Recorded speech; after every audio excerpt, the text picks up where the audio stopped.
DK2 अध्याय 381 पापापा और उन्नयन। इंद्रधनुष घाटी प्रयोगशाला। पुरुष और महिला का जोश अभी भी जारी रहा। अब तक कौन ऊपर था कौन नीचे था हिलने डुलने की इजाज़त नहीं थी। मिस फेरी ड्रैगन को इसकी बहुत पहले से कोई परवाह नहीं थी। तीव्र कामुक इच्छा ने शुरुआती दर्द और बेचैनी को गायब कर दिया था। फिलहाल उसे एक अद्भुत एहसास हो रहा था।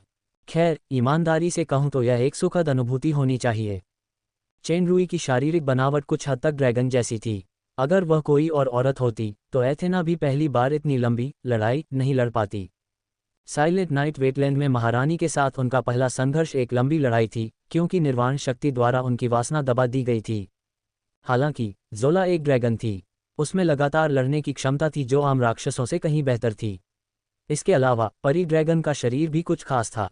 धीरे धीरे सुश्री परी ड्रैगन को इससे और भी ज्यादा खुशी मिलने लगी।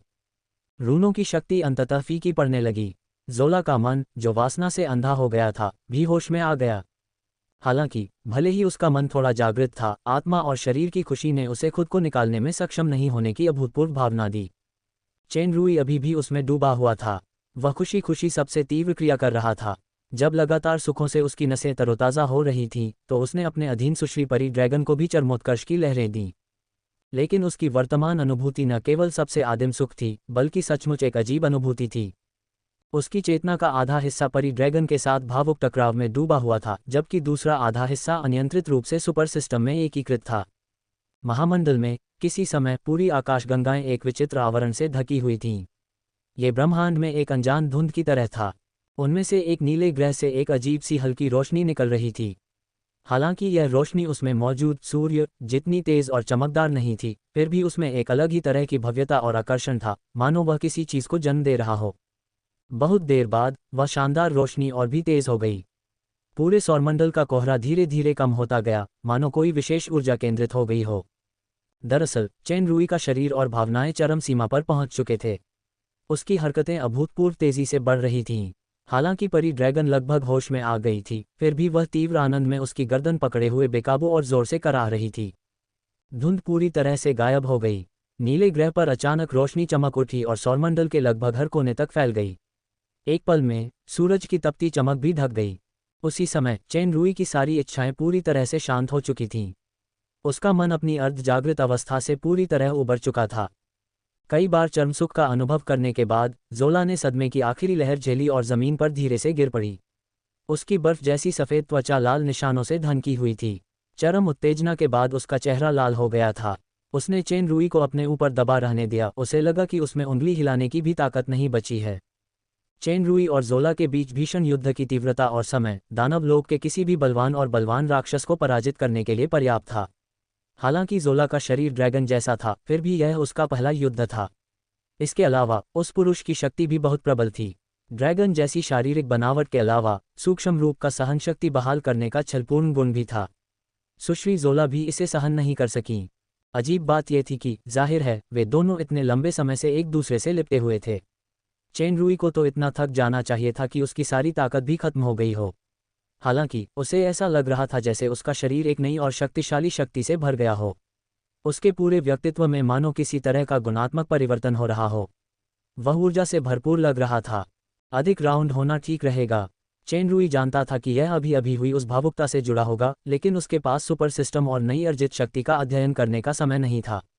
उसे धोखा खाने के बाद सुश्री परी ड्रैगन का सामना करना पड़ा। उसने कभी सपने में भी नहीं सोचा था कि वह जोला को धोखा देगा, खासकर इस स्थिति में। इससे कोई फर्क नहीं पड़ता कि जोला ने शुरुआत में इन उच्च श्रेणी के रून पैराग्राफों को निकालने पर कितना जोर दिया। उसने ये सुनिश्चित करने की कितनी गारंटी दी कि कुछ भी नहीं होगा, चाहे ये रून की शक्ति के कारण हुआ हो या नहीं, चाहे वह पहले शीर्ष पर थी। ओह, ये जल्द ही बदल गया लगता है। इससे कोई फर्क नहीं पड़ता कि यह कितना अप्रत्याशित है। अब यह एक तथ्य बन गया है कि मैंने उसके साथ यौन संबंध बनाए थे। जब चेन रुई की नज़र जोला की जानलेवा नज़रों से मिली तो वह सिहर उठा और जल्दी से उठ खड़ा हुआ। उसने अपनी पतलून निकाली और जल्दी से पहन ली। पलायन। जोला कोई छोटी भीड़ नहीं थी जो चुदने के बाद भी उसके पीछे वफादारी से चलती। 6 युआन का निशान अब बस उल्टी गिनती का था। उसे खत्म नहीं किया गया था, और यह भी पता नहीं था कि उसके पास 6 युआन के निशान के अलावा और कोई निशान था भी या नहीं। अगर मैं डार्क मून भाग गया तो मुझे डर है कि पूरी संपत्ति को क्रोधित परी ड्रैगन उखाड़ फेंकेगा। दूसरे शब्दों में, ज़ोला के व्यक्तित्व के साथ, अगर मैं आर्थर इंसानों की दुनिया में भाग भी गया तो भी मेरा पीछा किया जाएगा और मुझे आखिरी दम तक मार दिया जाएगा। जब तक मैं एक और धोखा क्रॉसओवर नहीं करता, मुझे क्या करना चाहिए? ज़ोला अब उसे सचमुच मार डालना चाहती थी। धिक्कार है इस प्रयोग पर, धिक्कार है रून पैराग्राफ पर, और वो धिक्कार है इस आदमी पर। सबसे घृणित बात यह है कि वह अभी भी ऐसी दुखी आंखें दिखा रहा है। आप जानते हैं, नुकसान मुझे ही उठाना पड़ता है। वैसे चूंकि इस आदमी ने मेरा फ़ायदा उठाया है तो मुझे इसके टुकड़े टुकड़े कर देने चाहिए। ये प्रतिक्रिया पिछली प्रतिक्रिया से धीमी लग रही थी। मेरे पास अब कोई ताकत नहीं है, लेकिन मेरी तत्व शक्ति वापस आ गई है, इसलिए मुझे उसे ले जाना होगा। उसे ले जाना होगा। न जाने क्यों ज़ोला को विनाश क्षेत्र का वह दृश्य याद आ गया जहां खून से लथपथ वह आदमी फिर भी उसे छोड़ने को तैयार नहीं था। न जाने क्यों उस गर्म एहसास ने उसकी हत्या की मंशा को कमज़ोर कर दिया। फिर उन दोनों की लंबी नग्नता और वह सुख जो उसने पहले कभी अनुभव नहीं किया था, एक बार फिर उसके मन में कौंध गया। उसके मन में क्रोध से ज्यादा शर्मिंदगी महसूस हुई। सुश्री ज़ोला, जब उस आदमी ने उस पर एक पतला कंबल डाल दिया तो उसने अचानक अपना मन बनाया और एक अजीब सी मुद्रा बना ली। यह मुद्रा थोड़ी जानी पहचानी लगती है। दरअसल ये ड्रैगन्स का शिष्टाचार है। ये तो प्रेमालाप का शिष्टाचार भी है। ऐसा लगता है कि यह आदमी मेरी पहचान बहुत पहले से जानता था, लेकिन वह ड्रैगन नहीं होना चाहिए। चेनरुई ने यह शिष्टाचार ब्लू लेक में उबे हुए पगलियों से सीखा था, और अचानक एक दिन ये काम आ गया और विषय भी ज़ोला ही बन गया। अभी जो हुआ वह सिर्फ एक दुर्घटना है, लेकिन ये हमारे भविष्य को थोड़ा सा आगे बढ़ा रही है। मिस बहुत खूबसूरत और ज्ञान से भरपूर हैं। कोई भी आकर्षक शब्द मिस के लिए मेरे प्यार को बयां नहीं कर सकता। डार्क मून को एक ज़रूरी काम था, इसलिए उसे तुरंत वापस लौटना था, लेकिन ये दुर्घटना घटित हो गई। चेनरुई केवल सुश्री फेरी ड्रैगन को दिलासा देकर ही उसे स्थिर कर सकता था। डार्क मून के संकट को सुलझाने के बाद वह उसे व्यवस्थित करने के लिए कुशल और कुशल प्रयास करेगा। हालांकि वह कई मायनों में बहुत अविश्वसनीय थी, फिर भी वह उसकी अपनी स्त्री थी। इस बारे में बात करते हुए अभी अभी उसे खुद एक असली औरत में बदलने के बाद हम उस अद्भुत मिश्रण में डूब गए थे। उस पल ऐसा लगा जैसे हम कोक, चावल का पेस्ट, जैम वगैरह भूल गए हों। मुझे मानना पड़ेगा कि एक पुरुष की जिम्मेदारी का एक खास एहसास, उफ, यह असल में अधिकार जताने वाला होता है, काफ़ी मजबूत होता है। इसे निश्चित रूप से 5 शब्दों में बयां किया जा सकता है, तीव्र यौन इच्छा से प्रेरित। कुछ कमियों को छोड़ दे तो ज़ोला का आकर्षण अभी भी काफ़ी लुभावना है। उसकी खूबसूरती ही कैथरीन से तुलना करने के लिए काफ़ी है। इसके अलावा पगलियो अभी भी प्राचीन रूनों की मुहर में फंसा हुआ है। अगर मैं ज़ोला के साथ सबसे करीबी साथी बना सकता हूँ तो मैं जहरीले अजगर और परी अजगर के बीच की शिकायतों को भी सुलझा सकता हूँ। इसे इस कमबख्त दोस्त के लिए खुद को कुर्बान करने के समान समझो। चेनरुई की मीठी बातों के सामने ज़ोला की नज़रें अब भी तेज थीं, लेकिन वह दिल से काफ़ी सहज महसूस कर रही थी। हालांकि यह आदमी सच नहीं कह रहा होगा, पर सुनने में तो ठीक नहीं लग रहा। एक ऐसे पुरुष के रूप में जो मिस की सच्ची प्रशंसा करता है, मैं आपकी भावनाओं को ठेस नहीं पहुंचाना चाहता। मुझे कहना होगा कि मेरी पहले से ही एक पत्नी है। चेनरुई की बात सुनकर ज़ोला की आंखें एकदम से चौड़ी हो गईं। कमीने, जब तुम्हारी पहले से ही एक पत्नी है तब भी तुम। धिक्कार है। मेरी औरत अब बहुत खतरे में है, इसलिए मुझे उसे जल्द से जल्द बचाना होगा। ऐसा लग रहा है, भले ही मैं अपनी जान जोखिम में डाल दूं, फिर भी मैं पहले अंतरिक्ष में तुम्हें छोड़ना नहीं चाहता था। चेनरुई का दिमाग तेजी से घूम गया। उसने तुरंत इसे कुछ समय पहले हुई घटना से जोड़ दिया। ज़ोला की आंखें थोड़ी नम हो गईं। चेनरुई को एक मौका नजर आया, इसलिए उसने तुरंत कहा, अगर ऐसा दोबारा हुआ तो मैं बिना किसी हिचकिचाहट के ऐसा करूंगा। ज़ोला ने उसकी दहाड़, उसके खून, उसकी चौड़ी और सुरक्षित छाती में उस गर्म आलिंगन के बारे में सोचा और उसका तंग दिल अंततः नरम पड़ने लगा। हालांकि ड्रैगन की जिंदगी बहुत लंबी होती है, लेकिन हर ड्रैगन महिला को ऐसा पुरुष नहीं मिलता जो उसके लिए अपनी जान कुर्बान करने को तैयार हो। शायद उसे अपने जीवनकाल में ऐसा कोई पुरुष कभी न मिले। ड्रैगन द्वारा प्रसारित कहानियों में ड्रैगन की भावनाओं के साथ छल किए जाने की कई चेतावनी भरी कहानियां थीं। कुछ ड्रैगन तो उनकी संपत्ति छीनने के लिए मारे भी गए थे। किसी खास वजह से मेरी जिंदगी हजारों साल तक पहुंच सकती है। मैं हमेशा तुम्हारे साथ रहूंगी, तुम्हारी रक्षा करूंगी, तुमसे प्यार करूंगी और तुम्हें दुनिया की सबसे खुशनसीब औरत बनाऊंगी। अगर तुम मेरी भावनाओं को स्वीकार करने को तैयार हो तो कृपया मेरा सबसे अनमोल तोहफा स्वीकार करो, हजारों साल की जिंदगी। ज़ोला दंग रह गई। ऐसा लग रहा था कि वह कुछ मूल अपर्याप्त शर्तों को पूरा कर रहा था। जब उसकी नज़र चेनरुई द्वारा निकाले गए उपहार पर पड़ी तो वह तुरंत उसकी नज़रों में खो गई।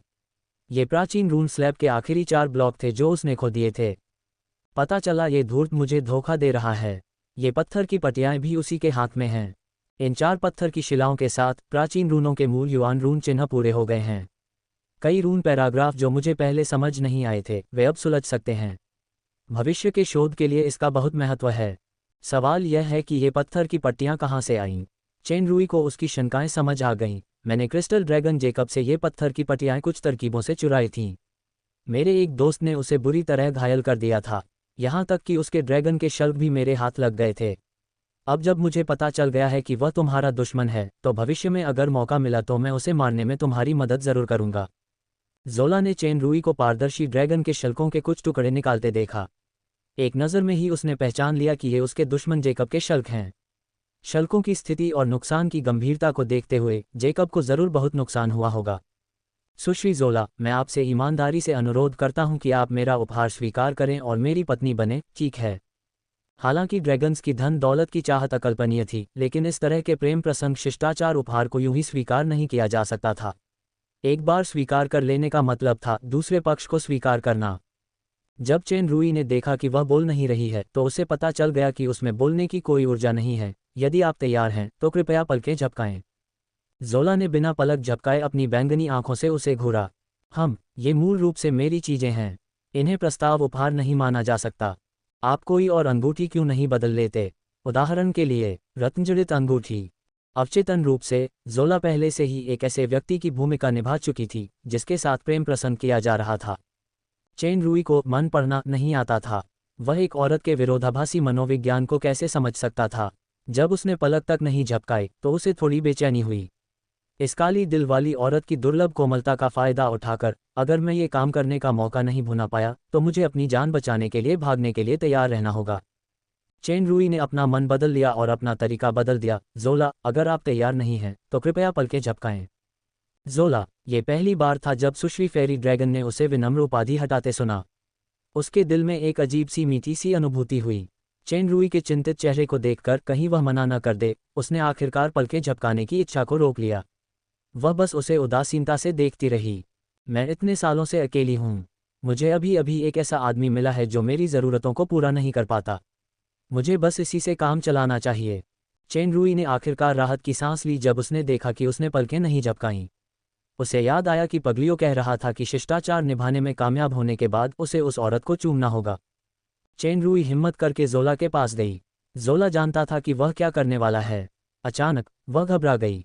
दोनों भूल गए थे कि अभी अभी उनके बीच चुंबन से भी ज्यादा गहरा संपर्क हुआ था। आखिरकार उनके होंठ आपस में छू गए। पल भर में एक अजीब सी अनुभूति संपर्क वाली जगह से पूरे शरीर में फैल गई। वे वास्तव में पूरी तरह से सचेत अवस्था में थे। धीरे धीरे वो कोमल चुंबन होठों और जीभ की उलझन में बदल गया। चेन रुई ने उसकी तेज धड़कन और शर्म में छिपी खुशी को गौर से महसूस किया। पता चला कि मिस फेरी ड्रैगन मुझसे ज्यादा नाराज नहीं है। इसके अलावा थोड़ी पसंद तो है। क्या ये सिर्फ अभी हुई दुर्घटना के कारण नहीं है? क्या सिर्फ इस अनूठे उपहार के कारण ही ऐसा नहीं है? न सिर्फ बकवास। अगर मुझे घृणा करनी होती तो तुम्हें मिटा दिया जाता। चेन रुई को अचानक अतीत की कुछ बातें याद आईं, जिसमें वह आखिरी बार भी शामिल था जब सुश्री परी ड्रैगन बेवजह गुस्से में थी। उसे अचानक कुछ समझ आया। पता चला कि वह सचमुच मुझे पसंद करती है। खैर, इस बिंदु पर आते हुए जो लोग बड़ा जोखिम लेने का साहस करते हैं उन्हें बहुत अच्छा लाभ मिलेगा। सभी महिलाओं में हमेशा बदलने की प्रतिभा होती है, खासकर इस महिला में। अंतहीन परेशानियों से बचने के लिए बेहतर होगा कि मैं ये सब एक साथ कर लूँ, वरना ये डार्क मून पर अकथनीय विपत्तियां ला देगा। चेन रुई ने ठान लिया था। उसने हिम्मत करके जोला के शरीर पर पड़े कंबल को धीरे से उठाया और एक बर्फीली सफ़ेद गोल चीज को थाम लिया जिसे एक हाथ से ढकना मुश्किल था। जोला का रंग और भी लाल हो गया था। उसका शरीर हल्के से कांप रहा था, लेकिन उसने उसे रोकने के लिए कोई जादू नहीं किया। दरअसल वह उतनी कमज़ोर नहीं थी जितनी दिख रही थी। वह काफ़ी समय से तत्वों का इस्तेमाल करने में माहिर थी। इस सहमति के साथ चेन रुई और भी ज़्यादा साहसी होता गया। उसके हाथ नीचे की ओर बढ़े, उस कीचड़ भरे बैंगनी जंगल में फिसलते हुए जो पहले तबाह हो चुका था। इसके तुरंत बाद एक मजबूत अंग ने अपनी जीवंतता पुनः प्राप्त कर ली तथा कसकर जकड़े जाने और लिपटे जाने के अद्भुत एहसास का आनंद लिया। पहले के पागलपन और उग्रता की तुलना में उस आदमी की हरकतें जाहिर तौर पर ज्यादा कोमल और सतर्क थीं। शारीरिक और मानसिक आनंद के चरम पर सुश्री परी ड्रैगन की कराह फिर से सुनाई दी। उसकी दृष्टि भी धुंधली हो गई। इस बार वहां कोई बाहरी उत्तेजनाएं जैसे प्राचीन रून या कामोत्तेजक औषधियां नहीं थीं।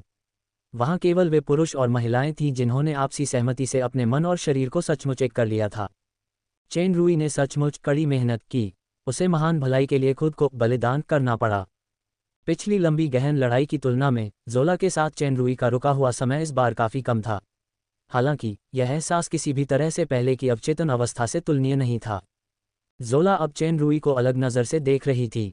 उसमें एक अनोखी कोमलता थी। हाँ, सचमुच कोमलता थी।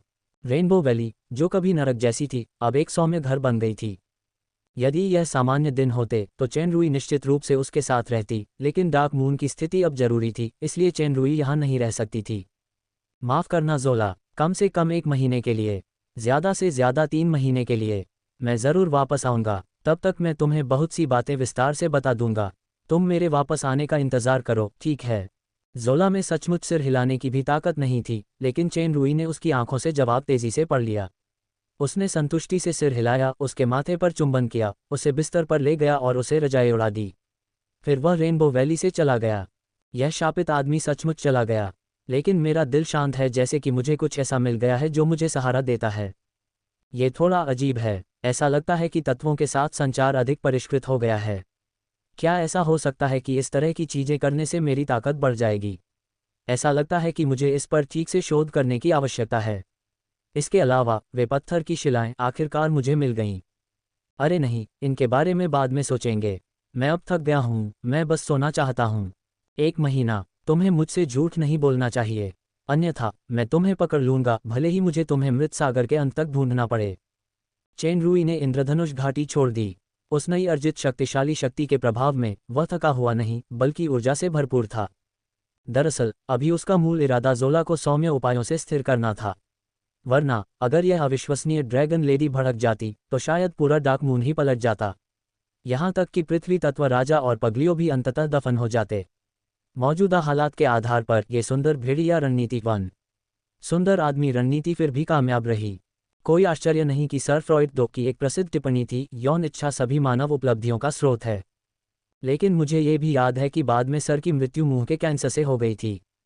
वैसे सिस्टर झांग आइलिंग 3 ने भी कहा है, एक महिला के दिल का रास्ता संभोग मार्ग से होकर जाता है। ये निश्चित रूप से एक शक्तिशाली कहावत थी जिसके लिए सामंजस्य की आवश्यकता थी। लेकिन जिस क्षण वे दोनों अभी अभी पूरी तरह से एक दूसरे में गुथे हुए थे, चेन रुई ने जोला के दिल को महसूस किया। यह एक छिपी हुई या उदास भावना थी। ये सिर्फ उसके प्रति ही नहीं, बल्कि खुद के प्रति भी थी। हजारों सालों से वह अकेली थी। शायद ये पागलपन भरे प्रयोग अकेलेपन का आनंद लेने की आदत ही थे। अनजाने में प्रकट हुई उस दुर्लभ सौम्यता ने लोगों को मदहोश कर दिया। मानो शराब जितनी तेज हो उतनी ही मीठी हो। चाहे वह बनावटी स्तब्धता, बुरे दिल वाली या अविश्वसनीय हो, वह आखिरकार एक महिला है, मेरी महिला। भविष्य में शराब की इस बोतल का स्वाद लेने के लिए मेरे पास बहुत समय होगा। इस समय पहली प्राथमिकता डार्क मून पर वापस जाना है, जहां मेरी पसंदीदा महिलाएं और सबसे भरोसेमंद दोस्त हैं। चेन रुई एक ग्रिफिन ढूंढने में कामयाब रहा। वह पूरी रफ्तार से डार्क मून की दिशा में उड़ चला। रास्ते में उसे अंततः शांत होने का समय मिला, इसलिए उसने इस बार अप्रत्याशित लाभ की जांच करने के लिए सुपर सिस्टम में प्रवेश किया। सुपर सिस्टम में आकाशगंगाओं का अजीब सा कोहरा गायब हो गया था। अतीत की शांति वापस आ गई थी। हालांकि सुपर सिस्टम के स्वामी और संपूर्ण आकाशगंगा प्रणाली के नियंत्रक के रूप में चेन रुई को सहज ही महसूस हुआ कि यह आकाशगंगा प्रणाली पिछली वाली से अलग थी। उसकी नज़र उस नीले ग्रह पर पड़ी जो कभी चकाचौंध कर देने वाली रोशनी बिखेरता था। उसकी चेतना ने तुरंत पूरे ग्रह को अपनी चपेट में ले लिया, जिसमें समुद्र, जमीन, पहाड़, नदियां और जंगल शामिल थे। ओह, ये तो जानवर हैं। यहाँ तक कि इंसान भी हैं। मनुष्य जो पृथ्वी के बिल्कुल समान थे, लेकिन सभ्यता अभी भी काफी अविकसित थी। चेन रुई हैरान थी। अंतरिक्ष के शून्य से लेकर वीरान सौरमंडल तक, महासागरों और पौधों के विकास तक, इस महातंत्र ने आखिरकार जानवरों और इंसानों जैसे उच्चतर जीवों की नकल की है। यह नकल नहीं है, यह एहसास असल जिंदगी का होना चाहिए। अपने विचारों और स्वतंत्र चेतना वाला जीवन। यह कोई चलता फिरता मृत व्यक्ति नहीं है जो नियंत्रित हो। चेन रुई को इसका मतलब समझ नहीं आया, लेकिन जो भी हो, उच्चतर जीवन का उदय एक गुणात्मक परिवर्तन का प्रतीक था। दूसरे शब्दों में, तारा स्तर का विकास। उसकी चेतना आकाशगंगा दिव्यता मंदिर में लौट आई, और निश्चित रूप से स्टेटस बार की प्रकाश स्क्रीन में त्रिआयामी मानव शरीर का प्रकाश गोला 5 हो गया। मूल सफ़ेद, अल्काइड, पीले, मिजार, नीले, अलियोत और लाल मैग्रेज के अलावा एक अतिरिक्त बैंगनी फैक्डा भी था। फैक्डा शीर्षक स्टार लॉर्ड, विकास स्तर 5 स्टार, अनुभव मूल्य 0%, आभामान 154.8 मिलियन, व्यापक शक्ति मूल्यांकन ए। चेनरुई लगभग फूट कर रोने लगी। यह आसान नहीं है। प्रशिक्षण मैदान में प्रशिक्षण के समय को मिलाकर पिछले 4 स्टार विकास के बाद से 100 से ज़्यादा अध्याय हो चुके हैं, यानी 100 साल से भी ज़्यादा। वो मैग्रेज वाकई धोखेबाज है। इतने लंबे समय तक समझने के बाद मैंने शूरा, इलाके और विनाश की सारी शक्तियाँ सीख ली हैं।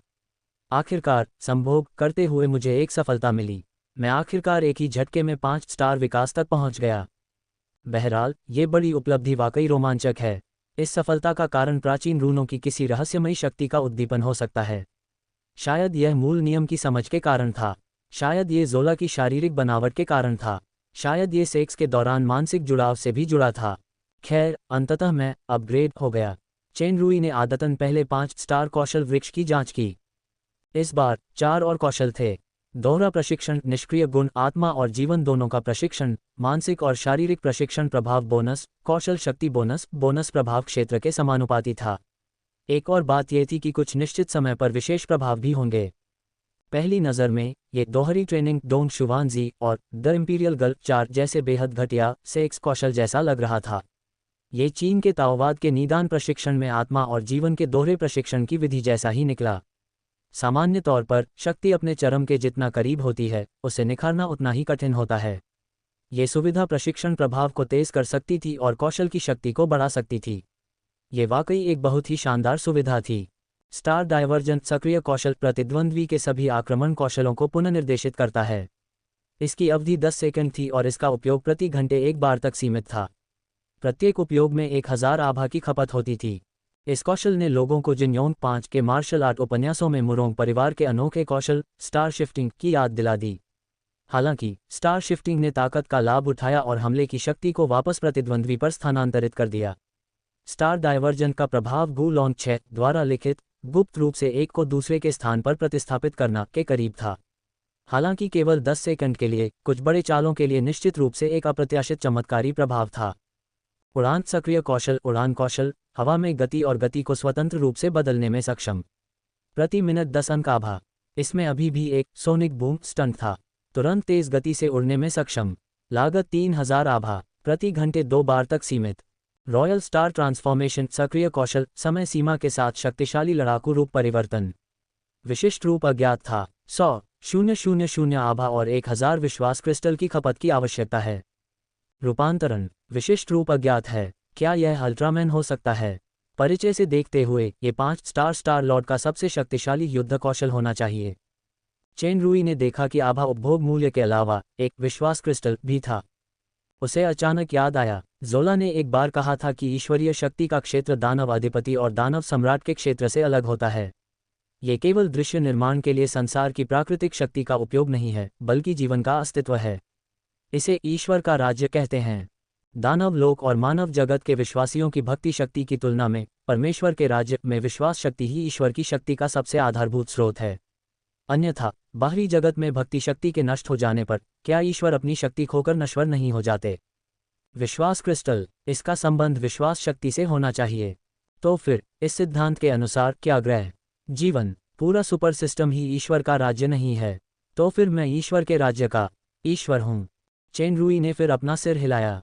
नामुमकिन, मैं अभी भी ईश्वर की शक्ति से कुछ प्रकाश वर्ष दूर हूँ। इसके अलावा यह कोई देश जैसा इलाका नहीं, बल्कि एक असली आकाशगंगा प्रणाली है, वह भ्रामक प्रणाली। ओह, सुपर सिस्टम जिसने मुझे दूसरी दुनिया में पहुंचा दिया। यह मूल रूप से एक रहस्यमय और विशेष विकास प्रणाली है। मैं इस दुनिया की अवधारणा को यंत्रवत रूप से लागू नहीं कर पाऊंगा। हालांकि विश्वास क्रिस्टल वास्तव में दिलचस्प था। 4 नए अर्जित कौशलों के अलावा मूल विश्लेषणात्मक आंखें विकसित होकर सच्ची विश्लेषणात्मक आंखें बन गई थी। जब माउंट ग्रिफिन को विश्लेषणात्मक आंखों से देखा गया तो पता चला जाति ग्रिफिन। व्यापक शक्ति मूल्यांकन ई जोड़ ए जोड़। शारीरिक बनावट ई ताकत ई आत्मा ई चपलता ई जोड़। विश्लेषण पवन विशेषताएं ए जोड़ वर्तमान शक्ति थी। कोष्ठक में अनुमानित वास्तविक शक्ति। अंतिम वायु विशेषता से पता चला कि सच्ची विश्लेषणात्मक आंखों में अतिरिक्त विश्लेषण और निर्णय क्षमताएं थीं। ये प्रतिद्वंद्वी की वास्तविक शक्ति का सटीक पता लगा सकती थी। ये विश्लेषणात्मक आंखों की अंतिम स्थिति थी। ऑरा ब्लेड भी ट्रू सिस्टम के अंतिम कौशल तक पहुंच गया। True aura blade star power attack skill. उसकी हथेली को विशेष रूप से एक तेज ब्लेड की तरह मजबूत किया गया था। इसका इस्तेमाल करते समय प्रतिद्वंद्वी की रक्षा शक्ति को कमज़ोर करने या अनदेखा करने के लिए कमज़ोर करने वाली ऑरा विशेषता को सक्रिय करने का मौका मिलता था। ये सीधे आत्मा अवस्था पर हमला कर सकता था। इसकी कीमत 1000 ऑरा प्रति मिनट है और समय सीमा नहीं है। ट्रू डिस्ट्रक्टिव ऑरा ब्लो भी एक एओई कौशल था।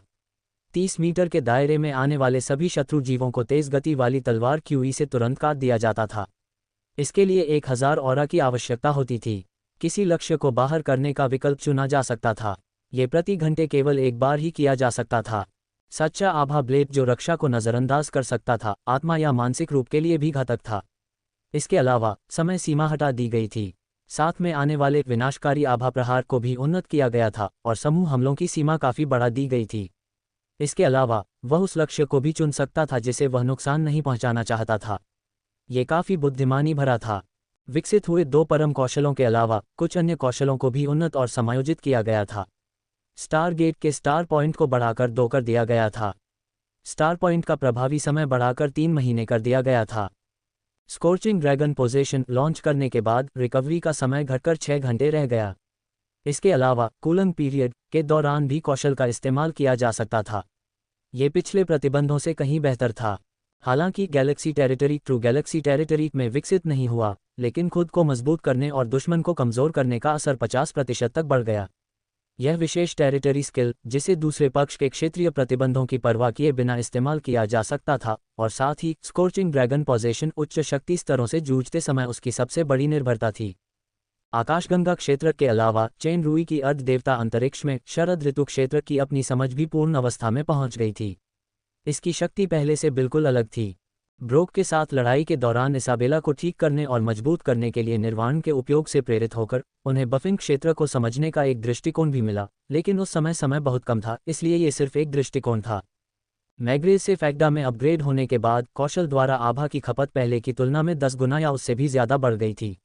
अगर यह पहले होता तो व्यावहारिक रूप से उपयोगी नहीं होता। हालांकि चेन रूई के पास अब गैलेक्सी गार्डन और आभा टॉवर द्वारा प्रदान की गई आभा थी।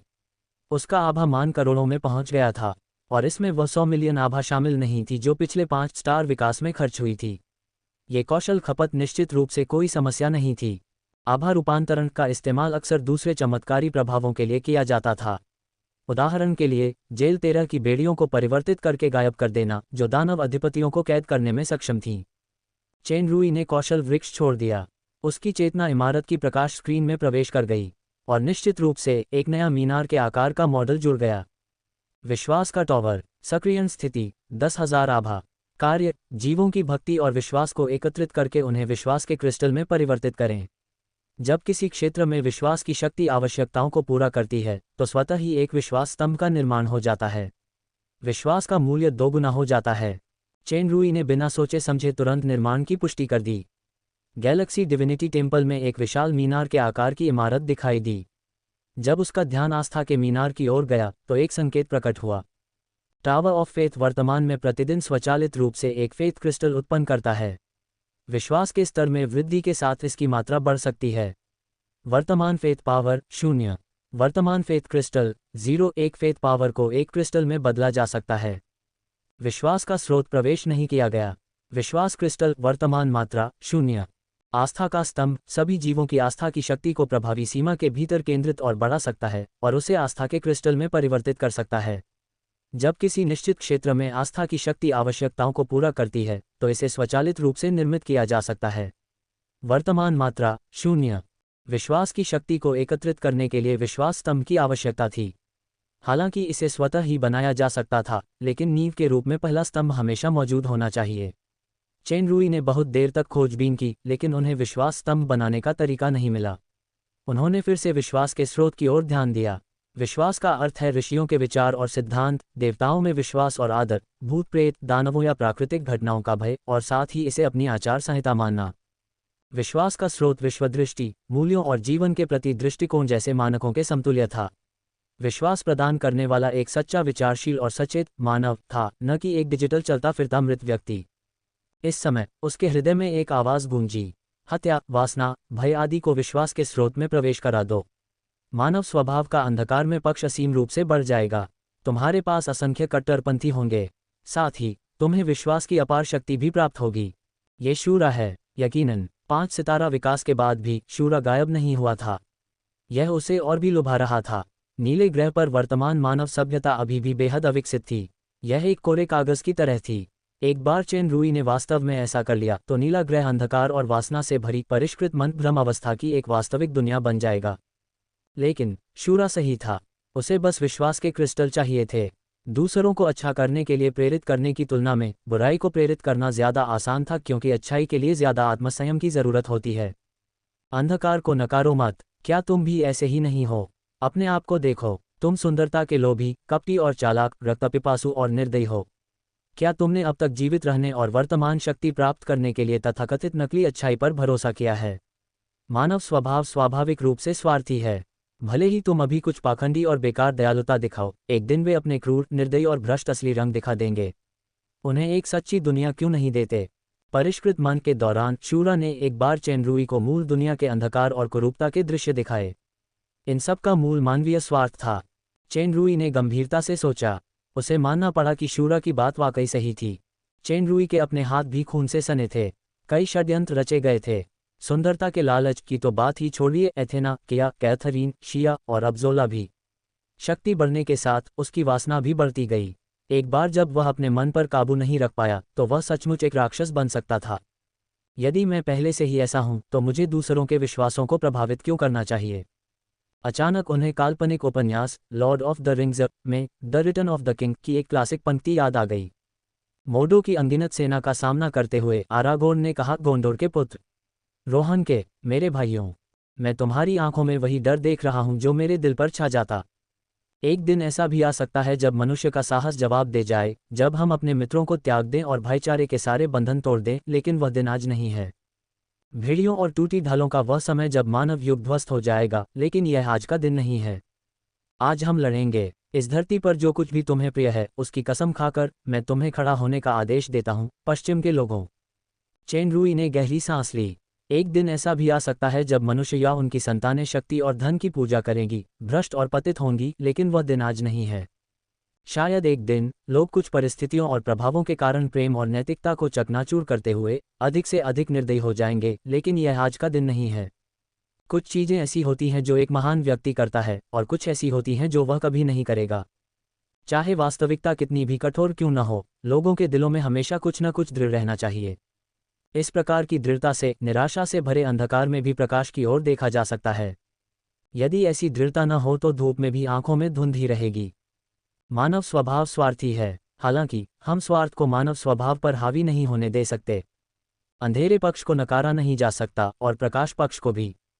ये सिर्फ तथाकथित नकली अच्छाई या संत के लिए नहीं है, बल्कि यह स्वार्थी रूप से उस थोड़े से समर्पण के लिए है जो उस समय मुझ में था जब मैं अंधेरे में लगभग गिर गया था और गिर पड़ा था। दूसरे शब्दों में यह विश्वास है। चेन रूई की निगाहें और भी दृढ़ हो गईं। उसने महसूस किया कि शूरा की प्रलोभन भरी आवाज़ धीरे धीरे कम होती जा रही है। आखिरकार वह बिना किसी निशान के गायब हो गई। जैसे ही उसने आस्था के मीनार की ओर हाथ बढ़ाया, उसके हाथ में एक अजीब सी रोशनी चमक उठी। वन वुल्फ शब्द का प्रयोग किसी व्यक्ति को चालाक या विकृत बताने के लिए किया जाता है। 2 ऑस्ट्रियाई न्यूरोलॉजिस्ट और मनोविश्लेषण के संस्थापक। 3 प्रेम कहानियों पर चीनी लेखक। 4 प्राचीन यौन शिक्षा पुस्तकें। 5 प्रसिद्ध चीनी मार्शल आर्ट उपन्यासकार। 6 प्रसिद्ध चीनी मार्शल आर्ट उपन्यासकार। चेन रूई विश्वास के स्रोत के लिए क्या प्रवेश करेगा? चेन रूई कोई महान दार्शनिक, महान विचारक या धार्मिक उन्मादी नहीं थे जो आस्था की शिक्षाओं का एक समूह रच सकें। हालांकि वे पूर्वजन्म की स्मृति और ज्ञान से परिपूर्ण थे। कन्फ्यूशियस ने एक बार कहा था, अगर आप नीतियों से लोगों का मार्गदर्शन करें और उन्हें दंड से जोड़ दें तो लोग दंड से बच जाएंगे, लेकिन उन्हें कोई शर्म नहीं आएगी। उन्हें सद्गुणों से मार्गदर्शन करें और उन्हें मर्यादा से जोड़ दें तो लोगों में शर्म आएगी और वे अपनी भूमिकाएं निभाएंगे। दंड केवल लोगों को अपराध करने से रोक सकता था, लेकिन ये लोगों को यह नहीं समझा सकता था कि अपराध करना शर्मनाक है। वहीं नैतिक शिक्षा दंड से कहीं बेहतर थी। यही बात आस्था के लिए भी सच थी। ईश्वर और दंड का भय लोगों के व्यवहार को केवल निष्क्रिय रूप से नियंत्रित कर सकता था। हालांकि नैतिकता और आचार विचार में आध्यात्मिक विश्वास के माध्यम से लोग जान सकते थे कि उन्हें ऐसा क्यों नहीं करना चाहिए और सचेत रूप से अपने व्यवहार को समायोजित कर सकते थे। विश्वास के स्रोत में 10 शब्द प्रकट हुए: परोपकार, धार्मिकता, शिष्टाचार, बुद्धि, विश्वास, निष्ठा, पितृभक्ति, ईमानदारी, शर्म और साहस। परोपकार मानवता, प्रेम, दया। धार्मिकता न्याय, समानता, निष्पक्षता, न्यायसंगतता। शिष्टाचार विनम्रता, संस्कार, अनुष्ठान, सीमा, दूसरों के प्रति सम्मान। बुद्धिमत्ता, बुद्धि। विश्वास, ईमानदारी, भरोसेमंद और विश्वसनीयता। निष्ठा, वफादार, देशभक्त, विचारशील, विश्वास और कर्तव्य के प्रति निष्ठा। पितृभक्ति, माता पिता का सम्मान, बुजुर्गों और गुणी लोगों के प्रति आदर। ईमानदारी, साफ हाथ, भ्रष्टाचार रहित, ईमानदार और शुद्ध। शर्म, अपराध बोध, शर्मिंदा होना, गलतियों को स्वीकार करना और सुधारना। साहस, बहादुरी, दृढ़ता, धैर्य। चेन रुई की समझ में चीनी वंशजों ने दुख, हताशा और यहाँ तक कि जीवन और मृत्यु के संकट को कदम दर कदम पार करते हुए वर्तमान तक पहुँचने का कारण और कुछ नहीं बल्कि उनके रक्त में गहराई से निहित ये सांस्कृतिक मूल थे। शासक वर्ग द्वारा विचारों को कैद करने और शासन को मजबूत करने के लिए इस्तेमाल किए जाने वाले कचरे से छुटकारा पाएं।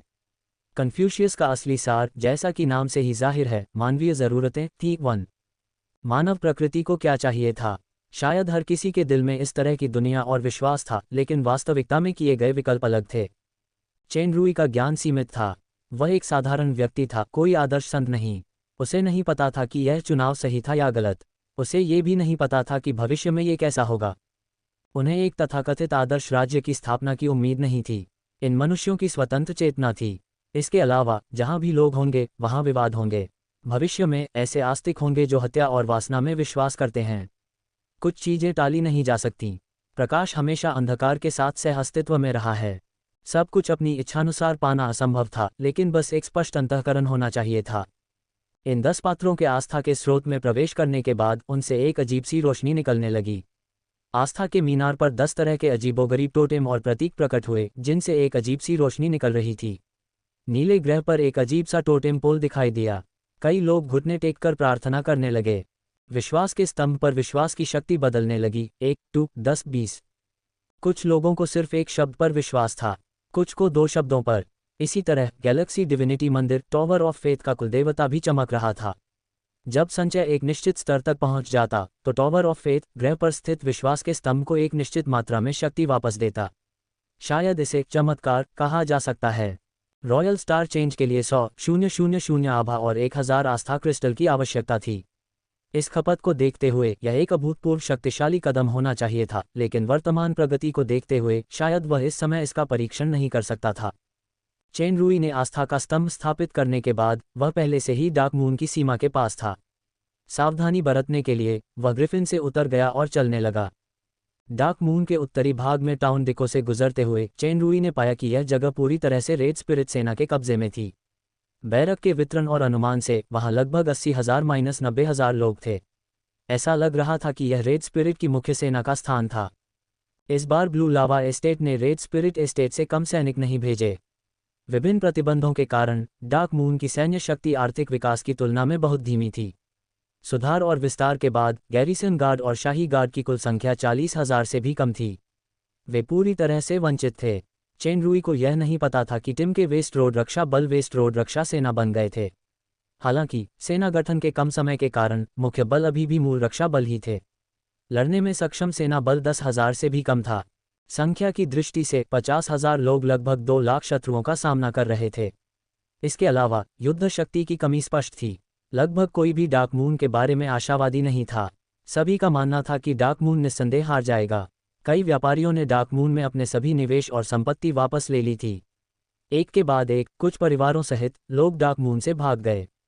इस विश्व युद्ध में कुछ व्यक्तियों की शक्ति युद्ध के परिणाम को प्रभावित कर सकती थी। मुख्य अभिव्यक्ति सेनापतियों का नेतृत्व करना और सेनाओं को पीछे हटाना, महत्वपूर्ण प्रहार करना आदि था। सेना का मनोबल बढ़ाना और उन्हें कमान देना ज्यादा महत्वपूर्ण था। इसका मतलब यह नहीं था कि ये लोग अकेले ही पूरी सेना को आसानी से नष्ट कर सकते थे, अन्यथा सेना बेकार हो जाती। यदि आप उपकरण, गुणवत्ता, मनोबल आदि जैसे कारकों पर विचार न करें और केवल आमने सामने की टक्कर पर विचार करें, तो महाशक्तियां वास्तव में अपने दम पर बड़ी संख्या में सैनिकों को नष्ट कर सकती थीं, लेकिन अंततः उनकी शक्ति सीमित थी। एक बार उनकी शक्ति समाप्त हो जाने पर एक मजबूत महाशक्ति भी केवल उन सेनाओं के समूह से बच सकती थी जो मृत्यु से निडर थीं। बेशक ये तथाकथित महाशक्ति केवल पारंपरिक श्रेणी का एक महाशक्ति थी। इसमें कुछ विशेष महाशक्तियां शामिल नहीं थीं, जैसे कि दानव अधिपति का शिखर या यहाँ तक कि अर्धदेव और ईश्वर भी। यदि इस समय समान स्तर का कोई शक्तिशाली व्यक्ति चुपके से हमला कर दे तो डार्क मून मुश्किल में पड़ जाएगा। आमतौर पर युद्धों में सेनापति सेनापतियों से लड़ते थे, सैनिक सैनिकों से। लड़ाकू सेनापतियों का पूरे मनोबल पर बहुत गहरा प्रभाव पड़ता था। आखिरकार सैनिक उस भयानक शक्ति का सीधा सामना नहीं करना चाहते थे जो उनके पक्ष के लोगों के एक समूह का सफाया कर सकती थी। खुद को और दुश्मन को जानना ही सैकड़ों लड़ाइयां जीतने का एकमात्र तरीका था। चेन रुई के पास उस समय पूरी लड़ाई की सटीक जानकारी नहीं थी। दुश्मन को सतर्क करने से बचने के लिए उसने जल्दबाजी में कोई कदम नहीं उठाया। वह सीधे टाउन डिको से निकलकर टाउन लीथ और टाउन जुमो होते हुए डार्क मून सिटी की ओर दौड़ पड़ा। मुझे जल्द से जल्द एथेना और किया के पास वापस जाना होगा। शिया के पास वापस जाओ। जैसे जैसे वह डार्क मून सिटी के करीब पहुंचता गया, उसे वहां का तनावपूर्ण माहौल और भी ज्यादा महसूस होने लगा। कई महत्वपूर्ण सड़कों और चौराहों पर अस्थायी किलेबंदी कर दी गई थी। डार्क मून सिटी के बाहरी इलाकों के ज्यादातर निवासी शहर में आ गए थे। वहां कई चौकियां थीं, कुछ प्रतिबंधित क्षेत्र भी बनाए जा रहे थे और जादुई जाल लगाकर उन्हें मजबूत किया जा रहा था। सैनिकों के चेहरे पर गंभीर भाव थे। वे आने जाने वालों की कड़ी जांच कर रहे थे। चेन रुई ने एक शेरिफ का चेहरा देखा जो अब वित्तीय अधिकारी होना चाहिए था, लेकिन उसे गैरिसन गार्ड के सैनिकों ने रोक दिया क्योंकि उन्होंने उस मानव वित्तीय अधिकारी को पहले कभी बाहर जाते नहीं देखा था। सैनिकों को शक था कि वह एक भेषधारी जासूस है। वह चौकी से तभी आसानी से गुजरा जब प्रभारी व्यक्ति अरक्स को सतर्क कर दिया गया। गुरुजी, डार्क मून की वर्तमान स्थिति बहुत खराब है। राजकुमारी रॉयल ने मैडम एथेना को आदेश दिया है कि वे कुछ लोगों के साथ दक्षिण में टाउन सोटो जाएं ताकि ब्लू लावा सेना को रोका जा सके। वह पहले उत्तर में रेड स्पिरिट सेना को हराने पर ध्यान केंद्रित करने की योजना बना रही हैं। हालांकि पहली लड़ाई को छोड़कर, जहां टिम ने कनिता को हराया था, हमारे 2 गुप्त हमले विफल रहे। टाउन डिको युद्ध में गैरिसन गार्ड के 2000 लोग मारे गए। लूट परिवार के कुलपिता गैरिसन गार्ड के उपसेनापति असद भी युद्ध में मारे गए। चेन रुई ने भौहें चढ़ाईं और पूछा, आपने अभी कहा कि एथेना केवल कुछ ही लोगों के समूह को टाउन सोटो ले गई थी। हाँ, अरक्स ने कहा, हालांकि मास्टर पैग्लियो, सर रोमन और मैडम डेलिया भी वहां गए थे। चेन रुई को राहत मिली। जहर ड्रैगन, रोमन और डेलिया के साथ एथेना किसी भी खतरे का सामना करने पर भी पीछे हट सकती थी। गुरुजी, एक और खबर है। इसे सुनने के बाद आपको शांत हो जाना चाहिए। शांत हो जाओ। क्या ये बुरी खबर है? चेन रुई चौंक गया और पूछा, क्या है? अरक्स ने जोसेफ की मौत की स्थिति को बेहद संक्षिप्त तरीके से समझाया। उसने कहा, रेड स्पिरिट की सेना टाउन डिको में डटी हुई है। कल ही उसने राजकुमारी रॉयल से जोसेफ की हत्यारी किया को 7 दिनों के रक्तदान के लिए सौंपने की धमकी भी दी थी। वह इन 7 दिनों में कोई हमला नहीं करेगा और डार्क मून को निर्णायक युद्ध शुरू करने के लिए सेना को पुनर्गठित करने का मौका देगा। अन्यथा वे तुरंत डार्क मून सिटी पर एक व्यापक हमला करेंगे। चेन रुई की आंखें गुस्से से चमक उठीं। क्या मेरी औरत है? किसी को भी उसे छूने की इजाजत नहीं है। खैर, इस बार मुझे जोश के साथ अंतिम हिसाब किताब निपटाना है। राजकुमारी रॉयल ने वादा किया है। अरक्स के इन शब्दों ने चेन रुई के दिल को झकझोर दिया। शिया वास्तव में सहमत हो गई। वह जानती थी कि क्या मेरी औरत है। चेन रुई का दिल तुरंत धुंध से भर गया। उसने उदास चेहरे से कहा, मैं अभी महल जाऊंगा। तुम तुरंत रॉयस और वासाशा को खबर दो कि वे किया की गुप्त सुरक्षा के उपाय सोचें। उसे किसी को भी ले जाने की इजाजत नहीं है। हाँ। जैसे ही उसने निर्देश देना समाप्त किया, चेन रुई का आकार उसकी दृष्टि से गायब हो गया। चेन रुई महल की ओर दौड़ा। रास्ते में राक्षसों को बस धुएं का एक गुबार गुजरता हुआ महसूस हुआ। वे उसकी आकृति को बिल्कुल भी नहीं देख पाए। महल में पहुंचकर उसने इत्तेफाक से कागुरोन को द्वार पर शाही पहरेदारों को आदेश देते देखा। सर चेन रुई, बहुत समय हो गया, मिले नहीं। क्या आप अपनी बीमारी से उबर गए हैं? हालांकि कागुरोन शिया का विश्वासपात्र था, लेकिन उसे चेन रुई की योजना या छिपे रहस्यों का पता नहीं था। शिया के आसपास सिर्फ ओल्ड गॉस ही यह जानता था। चेन रुई ने उसके साथ शिष्टाचार का आदान प्रदान नहीं किया। कागुरोन, मैं राजकुमारी रॉयल को देखना चाहता हूँ। कागुरोन ने भौहें चढ़ाईं। राजकुमारी रॉयल काउंसिल हॉल में ओल्ड गॉस के साथ सैन्य मामलों पर चर्चा कर रही हैं। उन्होंने निर्देश दिया है कि कोई भी उन्हें परेशान न करे। मैं राजकुमारी रॉयल से मिलना चाहता हूँ। चेन रुई ने फिर से काफी दृढ़ स्वर में कहा। एक पल में कागुरोन के दिल में एक अजीब सी कंपन महसूस हुई। यह एक अदम्य एहसास था। वह एकदम से अचंभित रह गया। यह जरूर कोई भ्रम होगा। इस इंसान को बस मास्टर एल्डास के बारे में थोड़ी बहुत जानकारी है और जहर के बारे में भी थोड़ा बहुत जानता है। वह मुझे ऐसा एहसास कैसे दे सकता है? कागुरोन को कोई अक्ल नहीं थी। ये जानते हुए कि चेनरुई शिया का विश्वासपात्र था और यह एक असाधारण दौर था, उस इंसान के पास ज़रूर कोई महत्वपूर्ण जानकारी होगी जो उसे बतानी है। इस बारे में सोचने के बाद उसने एक शाही रक्षक को संदेश देने के लिए अंदर जाने दिया। जल्द ही गार्ड जल्दी से रिपोर्ट करने आया। राजकुमारी रॉयल ने सर वित्त मंत्री को तुरंत काउंसिल हॉल में जाने के लिए आमंत्रित किया है। चेनरुई काउंसिल हॉल में गया और देखा कि शिया बैठी हुई ओल्ड गॉस को सैन्य मानचित्र पर कुछ समझाते हुए देख रही थी। मेज पर रेत के बोर्ड और दूसरी चीजें रखी थीं। राजकुमारी का चेहरा बहुत ज्यादा मुरझाया हुआ था। वह बहुत ज्यादा थकी हुई लग रही थी। ऐसा लग रहा था जैसे इस बार युद्ध ने उस पर बहुत ज्यादा दबाव डाला हो। तुम वापस आ गए? शिया की आंखों में आश्चर्य की झलक दिखाई दी। मैं अभी अभी लौटा हूँ। मैं पूछना चाहता हूँ कि किया के साथ क्या हो रहा है? चेनरुई ने बिना ज्यादा बोले सीधे पूछा। शिया ने थोड़ा भौहें चढ़ाईं। गॉस, क्या तुम पहले बाहर जाओगे? बूढ़े गॉस ने झुककर चेनरुई को सिर हिलाया और बाहर चले गए। ओल्ड गॉस के जाने के बाद शिया ने धीमे स्वर में पूछा, तुम्हें इसके बारे में पता है? चेनरुई अभी भी वही सवाल पूछ रहा था। उसका लहजा और भी सख्त था। मैं तुमसे पूछना चाहता हूँ, किया के साथ क्या हो रहा है? आप बहुत रूखे लग रहे हैं, सर वित्तीय अधिकारी। शिया की आंखें थोड़ी ठंडी थीं। मैं किया को भी नहीं सौंपना चाहती, लेकिन मौजूदा हालात बहुत नाजुक हैं। रेड स्पिरिट के लॉर्ड्स युद्ध शुरू करने का बहाना यह है कि उसने जोसेफ को मार डाला। इसके अलावा राजधानी के रीजेंट ने इस युद्ध को खास तौर पर मंजूरी दे दी है। फिलहाल डार्क मून अभी अभी पराजित हुआ है। अगर रेड स्पिरिट अभी हमला करता है तो न सिर्फ मेरे जीतने का मौका ही नहीं बचेगा, बल्कि मेरे पास कोई रणनीति बनाने का भी समय नहीं होगा। जब शिया की व्यक्तिगत पुष्टि प्राप्त हुई तो चेनरुई का उसके पास लौटने का उत्साह पूरी तरह से खत्म हो गया। मुझे परवाह नहीं कि तुम्हारे पास क्या कारण है। मैं केवल इतना जानता हूं कि किया मेरी है। मुझे उसे कोई नुकसान नहीं पहुंचाना चाहिए। शिया की निगाहें और ठंडी हो गईं। क्या तुम्हें पता है कि इस बार राजधानी ने भी दूत भेजे हैं? उनमें से कम एक तो दानव अधिपति का महाशक्तिशाली है। इन दूतों का असली मकसद, भले ही उन्हें मध्यस्थता का नाम दिया गया हो, खुद ब खुद जाहिर है। वे सेना को डार्क मून को हराने में मदद करने आए हैं। मुझे पता है कि किया तुम्हारी पत्नी है। मुझे ये भी पता है कि तुम्हारे पास प्रतिभा, रणनीति और शायद कुछ और क्षमताएं हैं जिनके बारे में मुझे नहीं पता। लेकिन मुझे बताओ कि क्या तुम किसी दानव अधिपति को हरा सकते हो? क्या तुम सेना को हरा सकते हो? कैपिटल ने तो दानव अधिपति को ही मार गिराया। इस बार तो ऐसा होना ही था। चेनरुई ने अपना सिर हिलाया। फिलहाल मेरी युद्ध शक्ति में एक औसत दानव सम्राट के खिलाफ जीतने की काफ़ी संभावना होनी चाहिए, लेकिन रॉयल स्टार ट्रांसफॉर्मेशन के विश्वास क्रिस्टल की कमी के कारण इसे सक्रिय नहीं किया जा सकता। दानव सम्राट या विशेष क्षमताओं वाले दानव सम्राट पावर हाउस के शिखर का सामना करते हुए मुझे डर है कि मैं जीत नहीं पाऊंगा। मैं निश्चित रूप से दानव अधिपति स्तर का मुकाबला नहीं कर सकता। हालांकि मुझे व्यक्तिगत रूप से दानव अधिपति विरोधियों से निपटने की आवश्यकता नहीं है। जहां तक सेना का सवाल है तो यह असंभव नहीं है। तुम्हारी काली औषधि की मदद से मैंने अपने पिता द्वारा छोड़ी गई सारी शक्ति अवशोषित कर ली है। अब मैं दानव सम्राट के प्रारंभिक चरण में पहुंच गया हूं। डार्क मून की सेना पहले से कहीं अधिक शक्तिशाली है और एक गुप्त वाइवरन सेना भी है, लेकिन तो क्या एक दानव अधिपति और 200,000 की कुलीन सेना का सामना करते हुए हम फिर भी हार जाएंगे? शिया की आवाज़ दर्द और बेबसी से भरी थी। मैंने पहले ही डार्क मून के साथ जीने और मरने की कसम खा ली है। अब मैं बस अपनी पूरी शक्ति लगा सकता हूं और युद्ध के मैदान में अपने काले रक्त की आखिरी बूंद छिड़क सकता हूं। मैं मर सकता हूं, लेकिन एलिस नहीं।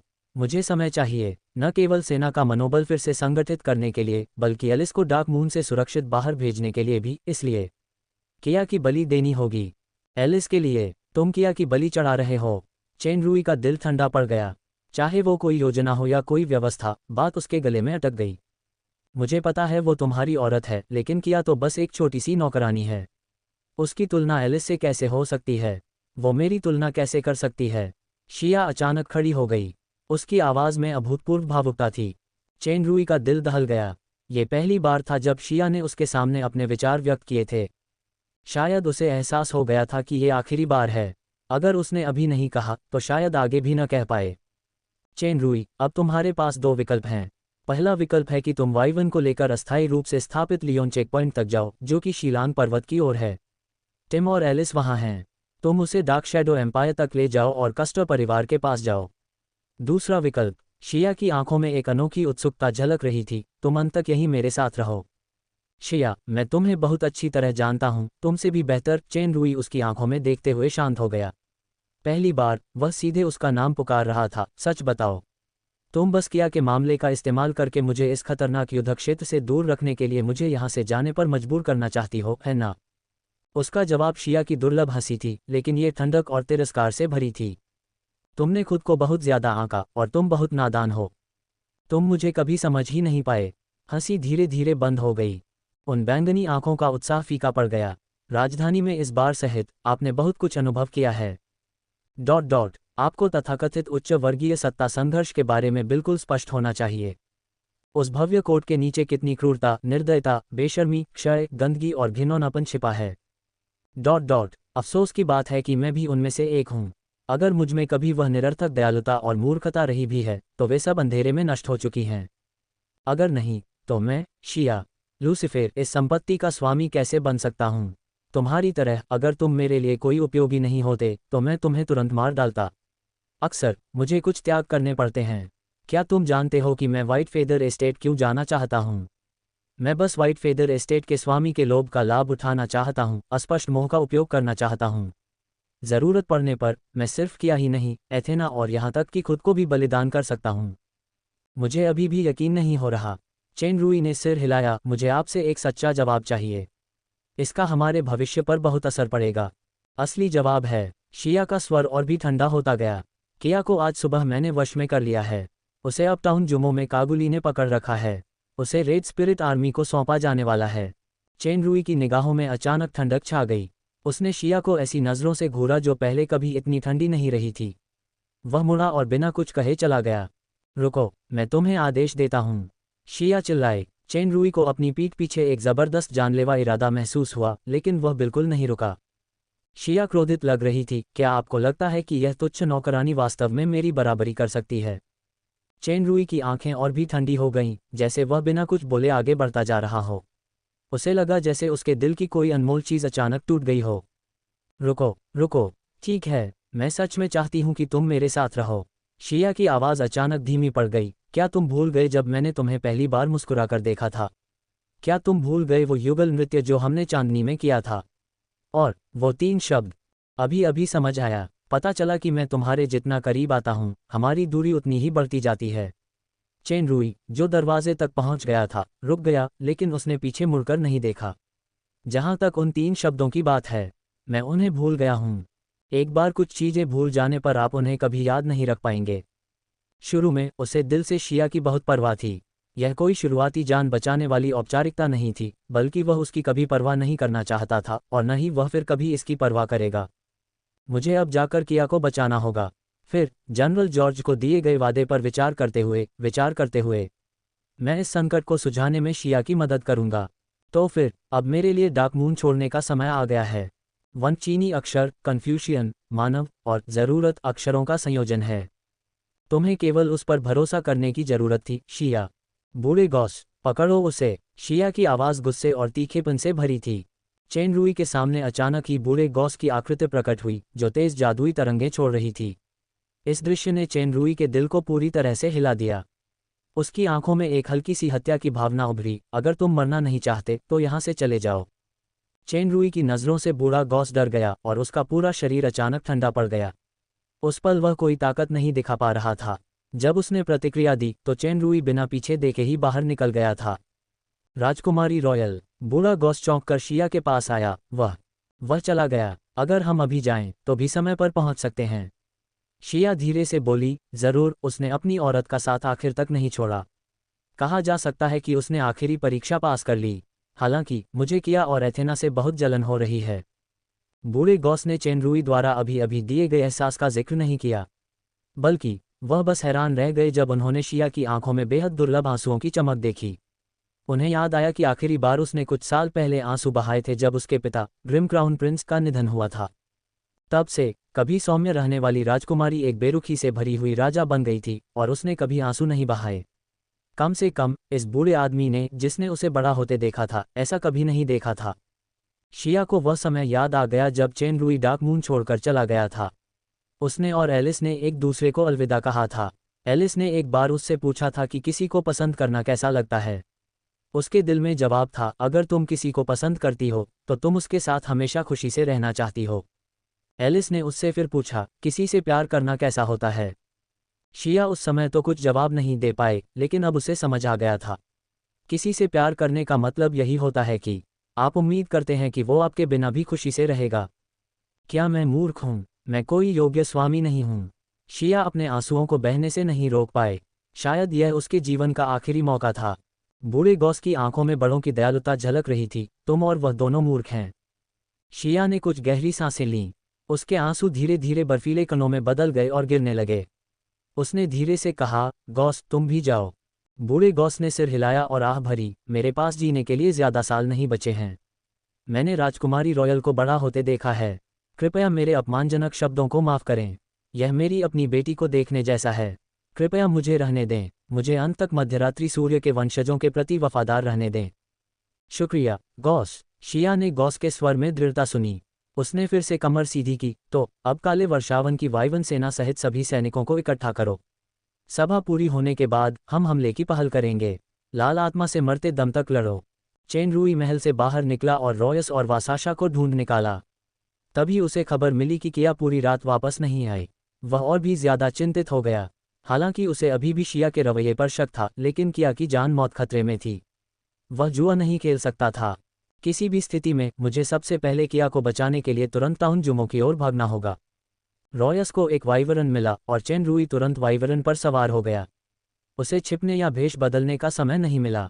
वह पूरी गति से टाउन जुमो की दिशा में उड़ चला। इस उच्च दानव स्तर के वाइवरन को चेन रूई साइलेंट नाइट वेटलैंड से नहीं लाया था, बल्कि मूल रूप से जोसेफ ने इसका इस्तेमाल रेड स्पिरिट और डार्क मून के बीच आने जाने के लिए किया था। हालांकि ये दानव राजा स्तर के उत्परिवर्तित वाइवरन से तुलनीय नहीं था, लेकिन इसकी गति और सहनशक्ति ग्रिफिन से कहीं ज्यादा थी। लगभग आधे घंटे बाद चेन रूई टाउन जुमो पहुंच गया। टाउन जुमो के सैनिकों ने अचानक आसमान से उतरने वाले वाइवन के खिलाफ उच्च स्तर की सतर्कता दिखाई, लेकिन ये गैरिसन कप्तान था जो गैरिसन गार्ड से था, जिसने मानव वित्त मंत्री को पहचान लिया और उसने सैनिकों की शत्रुता को रोका। सर चेन रूई, कागुली कहाँ है? चेन रूई के पास इन लोगों से बात करने का समय नहीं था, इसलिए उसने सीधे पूछा। सर कागुली रक्षा स्टेशन में हैं। गैरिसन कैप्टन ने जवाब दिया। इंसान गायब हो गया था। केवल वाइवन ही बचा था जो सबको याद दिला रहा था कि यह कोई भ्रम नहीं था। कागुली डिफेंस स्टेशन पर है। तो शायद किया अभी तक नहीं सौंपी गई है। चेन रूई सबसे तेज गति से रक्षा चौकी की ओर दौड़ा। दरवाजे पर खड़े सैनिकों की नज़र धुंधली थी, लेकिन वे चेन रूई की आकृति बिल्कुल नहीं देख पा रहे थे। जैसे ही चेन रूई अंदर पहुंचा, अचानक एक चेतावनी का संकेत दिखाई दिया। एक आकृति तेज गति से उसकी आंखों के सामने चमक उठी। लगभग उसी समय एक जोरदार प्रहार ने हवा को चीर दिया और बिजली की तरह कौंध गया। चेन रूई ने जल्दी से रोकने के लिए अपना हाथ बढ़ाया और वह जोरदार बल से 3 कदम पीछे हट गया। हर कदम ने कठोर जमीन पर गहरे निशान छोड़े। महाशक्ति से तुरंत विषैले पदार्थों को बदलने का संकेत मिला। आंखें बंद होने के बावजूद वह ये भी जान सकता था कि वार किसने किया। उसने तुरंत कहा, पगलियो। क्या पगलियो एथेना के पीछे पीछे ब्लू लावा सेना से निपटने टाउन सोटो नहीं गया था? वह यहाँ कैसे आ सकता है? चेन रूई की आवाज़ सुनकर उस आदमी का दूसरा मुक्का अचानक हवा में लटक गया। फिर उसने अपनी गति बढ़ाई और चेन रूई के कंधे पर जोर से मुक्का मारा। धिक्कार है, तू अब तक ही वापस आया है। और हाँ, तेरी ताकत इतनी बढ़ गई है। चेन रूई पगलियों के साथ मजाक करने के मूड में नहीं था। क्या कहाँ है? देखो, लगता है एक ऐसा नेता वापस आ गया है जो दोस्तों से ज्यादा औरतों की परवाह करता है। एक और जानी पहचानी आवाज़ भी सुनाई दी। वो रोमन था। ये बंद ट्रेनिंग से पहले ही बाहर आ चुका था। हालांकि विश्लेषणात्मक आंखें चालू नहीं थीं, चेन रूई को लग रहा था कि इस आदमी की बढ़त कम नहीं थी। तुम भी यहाँ हो? एथेना कहाँ है? मैं यहाँ हूँ। रक्षा स्टेशन के दरवाजे से एथेना की आवाज़ आई। चेन रूई ने देखा कि एथेना के अलावा किया भी वहाँ थी और उसके पीछे डेलिया भी थी। चेन रूई को हल्का सा एहसास हुआ कि उसने शिया की किसी बात को पहले अनदेखा कर दिया था, लेकिन अब वह इसके बारे में सोच भी नहीं सकता था। वह जल्दी से आगे बढ़ा और एथेना और किया को कसकर गले लगा लिया और सबके सामने उसे चूमने से खुद को रोक नहीं पाया। बहुत बढ़िया, वे सब सुरक्षित हैं। मेरे साथी भी यहाँ हैं। यदि कोई व्यक्ति केवल कुछ खोने के बाद ही उसे संजोना जानता है तो सब कुछ अफसोसजनक होगा। यद्यपि किया जब चेन रूई के साथ अकेली थी तो वह बहुत बोल्ड थी, लेकिन जब उसने इतने सारे लोगों के सामने उसे गले लगाया और चूमा तो वह पहली बार दूर हो गई और उसका चेहरा लाल हो गया। अरे नेताजी, आप मुझे गले क्यों नहीं लगाते? जैसे ही रोमन ने अपनी बात पूरी की, चेन रुई आगे बढ़ा और उसे प्यार से गले लगा लिया, लेकिन इस बार उसने स्तर की शक्ति का इस्तेमाल किया। रोमन ने अपनी लगभग टूट चुकी हड्डियों के विरोध की आवाज़ पहले ही सुन ली थी। शुक्र है, चेन रुई ने समय रहते उसे छोड़ दिया। रोमन के पैर नर्म पड़ गए और वह एक कड़वी अभिव्यक्ति के साथ लगभग जमीन पर गिर पड़ा। प्रिय दानव भगवान, आप अपनी बाईं आंख के साथ बहुत अन्याय कर रहे हैं। मैंने बुरी नज़र वाले तानाशाह की शक्ति का इस्तेमाल करते हुए पूरी लगन से काम किया और आखिरकार बुराई का नाश करने की शक्ति हासिल कर ली। मैं चमत्कारिक रूप से महान दानव राजा के शिखर तक पहुंच गया। मुझे उम्मीद नहीं थी कि नेता बिना किसी कौशल के सिर्फ ताकत के बल पर मुझे पूरी तरह से दबा देगा। यह अन्याय है। ओह, नेता के शब्दों में यह बहुत अवैज्ञानिक है। चेन रुई ने अपने दिल की सबसे बड़ी चिंता को शांत किया। आखिरकार वह शांत हुआ और पूछा, एथेना, क्या हो रहा है? क्या तुम दक्षिण में सोतो शहर नहीं गई थीं? हम दक्षिण की ओर गए, लेकिन टाउन सोटो नहीं, बल्कि किसी और जगह। राजकुमारी रॉयल का असली आदेश मुझे वहां दबी हुई चीज़ें वापस लाने का था। ये सब डार्क मून द्वारा वर्षों से जमा की गई चीज़ें हैं। इसमें प्रिंसेस रिटेल स्टोर और दुकान के बाकी हिस्सों से होने वाली कमाई का एक बड़ा हिस्सा शामिल है। असल में उन्होंने मुझे लियोन चेक पॉइंट पर जाकर एलिस को डार्क मून के पश्चिम से निकालकर टिम के सुरक्षा गार्डों की निगरानी में डार्क शैडो एम्पायर में कस्टर परिवार के पास ले जाने का आदेश दिया था। आज सुबह मुझे अचानक राजकुमारी रॉयल का एक जादुई संदेश मिला। उन्होंने मुझे किया को साथ ले जाने के लिए यहाँ आने को कहा। चेन रुई को आखिरकार समझ आ गया। जब उस निर्दयी महिला स्वामी ने तथ्यों से उसका दिल बेरहमी से चीर दिया, तो उसके दिल का दर्द उससे 100 गुना ज्यादा था। यह मूर्ख महिला केवल अपने आंसू और दर्द को उस ठंडे मुखौटे के नीचे रखना जानती है। काबुली रक्षा चौकी के बाहर से तेजी से अंदर आया। चेन रुई को देखकर वह दंग रह गया, लेकिन उसने आगे कुछ नहीं पूछा। उसने कहा, मैडम एथेना, आपको तुरंत यहाँ से जाना होगा। मुझे राजकुमारी रॉयल का आदेश मिल गया है। डार्क मून टाउन लीथ के बाहरी इलाके में रेड स्पिरिट के खिलाफ मौत से लड़ने की हर संभव कोशिश करेगा। हमारी सेना ज़्यादा से ज़्यादा 3 घंटे में यहाँ पहुँच जाएगी। चेन रुई हैरान रह गया। 3 घंटे? इतनी जल्दी? वैसे चेन रुई, जब राजकुमारी रॉयल ने मुझे गुप्त आदेश दिया था, तो उन्होंने मुझसे कहा था कि अगर तुम वापस आओगी तो मैं तुम्हें एक आदेश दूंगी। राजकुमारी रॉयल ने कहा था कि यह उनका आखिरी आदेश है, इसलिए तुम्हें इसका पालन करना होगा। ऐसा कहकर एथेना ने एक लिफाफा निकाला और चेन रुई को सौंप दिया।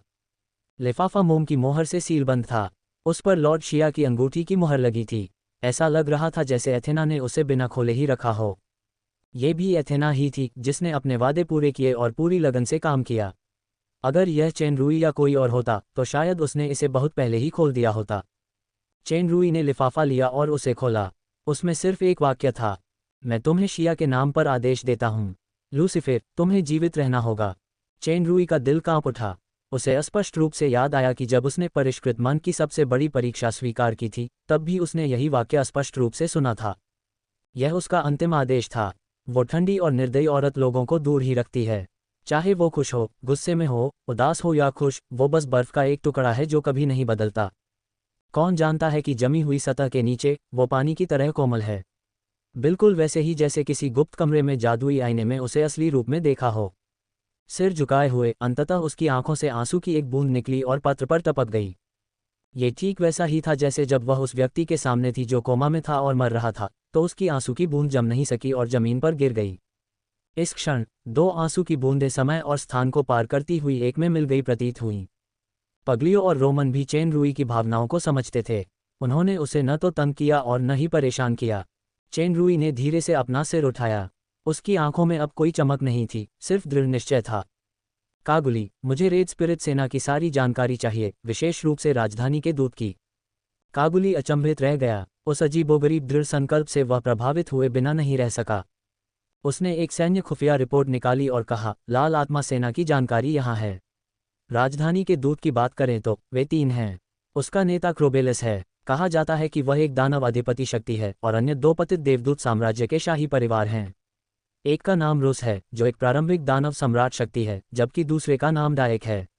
डायक की ताकत बहुत ज्यादा नहीं है, लेकिन वह महान दानव राजा के चरम पर एक मरे हुए जादूगर के साथ है। डायक ब्लू लावा सेना में है, जबकि क्रोबेलस और रुस लाल आत्मा सेना में हैं। क्रोबेलस, क्या यह असल में वही है? चेन रुई ने चुपके से भौहें चढ़ाईं। डायक कोई समस्या नहीं है, लेकिन उसके बगल में बैठा मरा हुआ जादूगर थोड़ा परेशान करने वाला है। दृश्य को देखते हुए रेड स्पिरिट और ब्लू लावा के गठबंधन को सेना और व्यक्तिगत शक्ति दोनों में पूर्ण लाभ है। डार्क मून के जीतने की जरा भी संभावना नहीं है। कोई आश्चर्य नहीं कि शिया उसे छोड़ने के लिए मजबूर करने के लिए ऐसी रणनीति अपनाती है।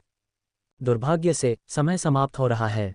जोला और जहरीले ड्रैगन के बीच की शिकायतों को सुलझाने में बहुत देर हो चुकी है। अन्यथा मैं सुश्री परी ड्रैगन के साथ वापस आऊंगा। कुछ और दानव अधिपति होने पर भी कोई समस्या नहीं होगी, लेकिन वर्तमान शक्ति तुलना के अनुसार जीतना असंभव है। एथेना ने चेन रूई की ओर देखा जो गहरी सोच में डूबा हुआ था। उसने पूछा, तुम क्या करने की योजना बना रहे हो? चेन रूई ने आत्मविश्वास दिखाते हुए थोड़ा मुस्कुराया, एथेना, क्या तुम कुछ करने की योजना नहीं बना रही हो? लेकिन मैंने राजकुमारी रॉयल के सामने वेल्स परिवार के नाम की कसम खाई थी। हालांकि एथेना ने ऐसा कहा, उसकी खूबसूरत लाल आंखें चमक रही थीं। यह मत भूलना कि तुम पहले से ही मेरी औरत हो। हमारे गृहनगर की परंपरा के अनुसार अब तुम मेरे चेन परिवार में हो। व्रत का कोई महत्व नहीं है, और वैसे भी तुम ऐसे तो बिल्कुल नहीं जाना चाहती। ठीक है, इनकार मत करना। तुम्हारी आंखों ने तुम्हें धोखा दे दिया है। जब एथेना ने उसे सबके सामने जोर देकर कहा कि वह चेन परिवार का हिस्सा है, तो वह शर्मा गई और खुश हो गई। चेन रूई ने उसका हाथ पकड़ा और जहरीले अजगर से कहा, पगलियो रोमन, क्या तुम अपनी मांसपेशियों को खींचना चाहते हो? शायद हम मरे हुए बतख, चीनी में इसका मतलब जिद्दी होता है। बतख मर जाने के बाद भी उसकी चोंच सख्त रहती है कि किसी पुराने दुश्मन अजगर से मिलें। पगलियो मुस्कुराया, लेकिन फिर भी झगड़ता रहा, तुम मरी हुई बतख हो। तुम्हारा पूरा परिवार मरी हुई बतख है। रोमन मुस्कुराया, सिर्फ कागुली, जो अंधेरे में थी, उलझन में दिख रही थी। वर्तमान व्यस्त कार्यक्रम के कारण चेन रूई के लिए शांतिपूर्वक अपनी शक्ति जुटाना बहुत देर हो चुकी थी। चेन रूई की योजना थी कि वह पगलियो और रोमन टाउन डिको में जाकर रेड स्पिरिट सेना को रोकेंगे और उसमें बाधा डालेंगे तथा साथ ही रेड स्पिरिट सेना में अराजकता पैदा करेंगे। एथेना डार्क मून के दक्षिण में स्थित यानकोह शहर की ओर जा रही थी। वहां एक प्राचीन युद्ध क्षेत्र था और एक अधीनस्थ जिसने चेन रूई के साथ एक स्वामी दास अनुबंध पर हस्ताक्षर किए थे। वह एक दानव सम्राट स्तर का शव मृतक था। इतने लंबे समय के बाद गुरादम ने जरूर एक भयानक संख्या में मरे हुए लोगों की सेना खड़ी कर ली होगी। अपने शक्तिशाली मरे हुए जादू के साथ मुझे विश्वास है कि टाउन यानकोह ब्लू लावा सेना का दुष्स्वप्न बन जाएगा। भले ही डायक के साथ मरे हुए जादूगर मौजूद हों, लेकिन लाशों के जादूगर के सामने वह एक छोटे जादूगर से ज्यादा कुछ नहीं है। गुरादम एथेना और चेन रूई के बीच के रिश्ते को जानती थी। अगर वह वहां जाती तो गुरादम की शक्ति को जुटा पाती। डेलिया और किया एलिस से मिलने के लिए पश्चिम में लियोन चेक पॉइंट जाएंगी। किया का एक और काम था, टिम को ढूंढना और उसके साथ जिलांग पर्वत की तलहटी तक जाना। वे सभी मेडुसा और टोरेन जनजातियों को इकट्ठा करेंगी और पृथ्वी के मूल राजा को आमंत्रित करेंगी। आखिरकार चेन रूई को नहीं पता था कि वह क्रोबेलिस की शक्ति को रोक पाएगा या नहीं। उसे चार्ल्स की पहचान हरगिज नहीं बतानी चाहिए, खासकर उसका दुश्मन जहरीला ड्रैगन। वह बस उसे नियंत्रित करना चाहता था या उसे दूर ले जाना चाहता था, तभी अंततः पृथ्वी तत्व राजा सुश्री एमरल्ड ड्रैगन से निपटेगा। एथेना और किया को पता था कि यह एक जरूरी मोड़ था, इसलिए उन्होंने चेन रूई की योजना के अनुसार तुरंत काम किया। चेन रूई, पगलियो और रोमन पूरी गति से टाउन डिको की ओर चल पड़े। अभी भी उम्मीद बाकी है। जब सेनापति और दूत हार गए तो अकेले सैनिकों की संख्या युद्ध के नतीजों को ज्यादा प्रभावित नहीं कर सकती थी। टाउन डिको के रास्ते पर, मुझे डर है कि तुम मुझे पकड़ने में ज्यादा देर नहीं लगाओगे। ये पगलियों की लंबी आह थी। चेन रूई असामान्य रूप से विनम्र था, अभी नहीं। जब भविष्य में आपकी मुहर हटाई जाएगी तो मैं जहर वाले अजगर से बहुत नीचे रहूंगा। बकवास। पगलियों की आंखें चौड़ी हो गईं, ऐसा मत सोचो कि मुझे नहीं पता। तुम्हारी असामान्य गति के साथ उस क्षेत्र में कदम रखना बस समय की बात है। शायद मुझे भविष्य में तुम जिस ऊंचाई तक पहुंचोगे उसकी ओर भी देखना पड़ेगा। हे, अच्छा हुआ कि तुम्हें पता चल गया। अभी मेरे साथ अच्छा व्यवहार करो, वरना भविष्य में मेरे बदले से सावधान रहना। चेन रूई बेतकल्लुफी से हंसा। तुम्हारे पूरे मरे हुए बतख परिवार से कौन डरता है? अगर मैं अभी तुम्हें ज्यादा तंग नहीं करूंगा तो क्या तुम भविष्य में मुझ पर पैर नहीं रखोगे? दो मास्टर्स, धीरे चलो। मास्टर रोमन अब तुम्हारे साथ नहीं रह सकते। अगर मैं अभी फ्लैश इस्तेमाल करूंगा तो बाद में भागने की भी ताकत नहीं बचेगी। रोमन ने चुटकुलों के बाद विलाप किया। तो चलो जल्दी करते हैं। वैसे भी डेलिया के लिए इस तरह के आदमी के पीछे जाना बहुत ही बेकार है। मैं उसे पहले ही आज़ाद कर सकता हूं ताकि उसे कोई ज्यादा भरोसेमंद आदमी मिल जाए। मास्टर जहरीले अजगर, तुम बहुत क्रूर हो। क्या तुमने मादा अजगर के पुरुष को नहीं मारा? शायद तुम खुद को बलिदान कर सकते हो और अपने शरीर से उसकी क्षतिपूर्ति कर सकते हो। पन्ना अजगर के दुश्मन को अपनी उपपत्नी बना लो। तीनों जिगरी दोस्त बहुत दिनों बाद फिर मिले। उन्हें एक दूसरे पर व्यंग्य कसने और एक दूसरे को चिढ़ाने की जरूरत पड़ी, लेकिन उन्होंने अपनी गति नहीं धीमी की। वे हवा के 3 झोंकों की तरह टाउन डिको की ओर दौड़ पड़े। डिको शहर के मूल निवासी या तो मर गए या भाग गए। ये जगह पूरी तरह से रेड स्पिरिट सेना का अड्डा बन गई थी। केंद्रीय तंबू में रेड स्पिरिट लॉर्ड जोश स्काउट की रिपोर्ट को ध्यान से सुन रहा था। डार्क मून सिटी सेना इकट्ठा कर रहा है। जोश ने भौहें चढ़ाईं। क्या वे जोसेफ को मारने वाले हत्यारे को सौंपने पर सहमत नहीं हुए? एक मध्यम कद का गोरा आदमी बोलने लगा, लगता है दुश्मन हमसे जान तक लड़ने पर आमादा है। वह कमज़ोर ज़रूर है, लेकिन फिर भी उसमें हिम्मत है। वह मिडनाइट सन के भगवान की वंशावली बनने के योग्य है। सर जोश, हमें अब भी दुश्मन का सामना करने के लिए तैयार रहना चाहिए। राजकुमारी रॉयल, जिसके छोटे से हाथ पर खून नहीं लगा है, उसे असली युद्ध का मैदान देखने दो। सर रस सही कह रहे हैं, लेकिन हमने ब्लू लावा लॉर्ड के साथ तय किया है कि हम उनकी मुख्य सेना के आने का इंतजार करेंगे, फिर हम दोनों तरफ से हमला करेंगे। मुझे लगता है कि हमें गतिरोध बनाए रखना चाहिए और पहले कदम नहीं उठाना चाहिए। पता चला कि लाल आत्मा संपदा द्वारा तथाकथित 7 दिवसीय रक्त बलिदान दुश्मन की प्रगति को रोकने की एक रणनीति थी। उसका असली उद्देश्य नीली लावा सेना के आगमन का इंतजार करना था। भले ही वह सिर्फ जोश की रेड स्पिरिट सेना ही क्यों न हो, उनकी मौजूदा सैन्य शक्ति और युद्ध शक्ति अभी भी एक पूर्ण लाभ थी। आगे न बढ़ने का कारण यह नहीं था कि वह डार्क मून से डरता था, बल्कि उसकी अपनी योजना थी। जैसा कि कहावत है, अपनी सेना को गंभीर रूप से घायल किए बिना दुश्मन को नहीं हराया जा सकता। डार्क मून की तीनों सेनाओं की संयुक्त संख्या लगभग 50,000 थी। अगर वह उन सभी पर हमला करता तो उसका नुकसान कहीं ज्यादा होता। सर जोश की शक्ति से रॉयल हाइनेस प्रिंसेस के प्रतिरोध को नष्ट करना आसान है। रस ने जोश के विचार समझ लिए और वह हल्का सा मुस्कुराया। मैडम क्रोबेलिस, आप क्या सोचती हैं? क्रोबेलिस, जो अपनी कुर्सी पर बैठी रत्नों से खेल रही थी, बेसुध सी बोली, चलो इन लोगों से जल्दी से छुटकारा पा लेते हैं। बूढ़ी माँ जल्द ही राजधानी वापस जाना चाहती है। अगर रीजेंट ने मुझे ढेर सारे फायदे देने का वादा न किया होता तो मैं इस गंदी जगह पर आने की जहमत नहीं उठाती। मैडम, बूढ़ी माँ, आपको तो राजधानी के दूत जैसा व्यवहार करना चाहिए। रुस मन ही मन शर्मिंदा हुआ और जोश से बोला, लगता है मैडम क्रोबेलिस का भी यही विचार है। चूंकि दुश्मन हमसे ज्यादा सक्रिय और कमज़ोर है, इसलिए अगर हम लड़ाई से बचेंगे तो हमारी सेना के मनोबल पर भी असर पड़ेगा। तब तक हमें बेवजह नुकसान उठाना पड़ सकता है। यद्यपि क्रोबेलिस बहुत अविश्वसनीय लग रहा था, जोश ने लापरवाही करने की हिम्मत नहीं की, क्योंकि यह एक वास्तविक दानव अधिपति पावरहाउस था। जोश ने कुछ देर सोचा और आखिरकार अपना मन बना लिया। मैंने पहले लॉर्ड मीटिंग्स में 1 अरब काले क्रिस्टल सिक्के निवेश करने में अगुवाई की थी। मेरी आर्थिक स्थिति पहले से ही काफ़ी तंग है। डार्क मून का आर्थिक विकास हाल ही में तेज़ी से हुआ है। यहाँ तक कि खजाने भी हैं। हालांकि यह ज़्यादा समय नहीं है, फिर भी बहुत सारा धन होना चाहिए। मैं बस एक ही बार में डार्क मून की मुख्य शक्ति को हरा दूंगा और फिर बेतहाशा लूटूंगा। हो सकता है कि अप्रत्याशित लाभ हो जाए। जहाँ तक ब्लू लावा की बात है, लॉर्ड टाइटन बहुत ज़्यादा सतर्क है और काम करने में आलस करता है। मैं उसे बहुत पहले से नापसंद करता था। टाइटन, आप बहुत धीमे हैं। आपके लिए लाभ का हिस्सा न छोड़ने के लिए मुझे दोष न दें। कनिता, आदेश दे दो। सेना को उपकरण तैयार करने होंगे। हम 1 घंटे में रवाना होंगे। टाउन लीथ के बाहरी इलाके में डार्क मून से लड़ने के लिए तैयार हो जाओ। हाँ, कनिता ने जल्दी से ऑर्डर लिया और पीछे हट गई। इस समय एक हेरल्ड ने सूचना दी, राजधानी के दूत सर डायक के जादूगर सल्फर ने आपसे मिलने का अनुरोध किया है। क्या डायक ब्लू लावा में नहीं है? क्या टाइटन की सेना पहले ही आ गई थी? जोश की आंखें चमक उठी। उसे जल्दी से अंदर आने दो। जल्द ही एक गोरे काले बालों वाला आदमी अंदर आया। उसने स्लेटी रंग का लबादा पहना हुआ था। उसकी त्वचा थोड़ी पीली लग रही थी। वह डायक का मरा हुआ जादूगर सल्फर था। नमस्कार सर, सल्फर ने झुककर प्रणाम किया। तुम बिल्कुल सही समय पर आए। जोश ने पूछा, टाइटन की सेना कब आएगी? सल्फर ने उत्तर दिया, सेना सोतो नगर में बाधित हो गई थी। ऐसा प्रतीत होता है कि प्रथम सेनापति जॉर्ज की पुत्री एथेना ने अपनी सेना का नेतृत्व करते हुए उन्हें बाधित किया था। हालांकि सर टाइटन ने एथेना को पराजित कर दिया है। सेना सोतो नगर को पार कर चुकी है और यानकोह नगर की ओर कूच कर रही है। वहां पहुंचने में संभवतः लगभग 3 दिन लगेंगे। एथेना ने अकेले ही उसकी सेना को रोका। उसे जनरल जॉर्ज से डर लगता है। जोश तिरस्कार से मुस्कुराया, वह तो 3 दिन बाद ही आ सकता है।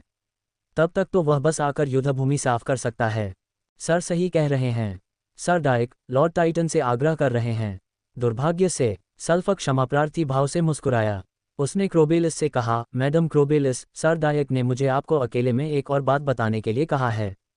उन्होंने कहा कि यह ऐसी बात है जिसमें मैडम की बहुत रुचि है। मुझे किस चीज़ में दिलचस्पी है? मुझे किस चीज़ में दिलचस्पी है?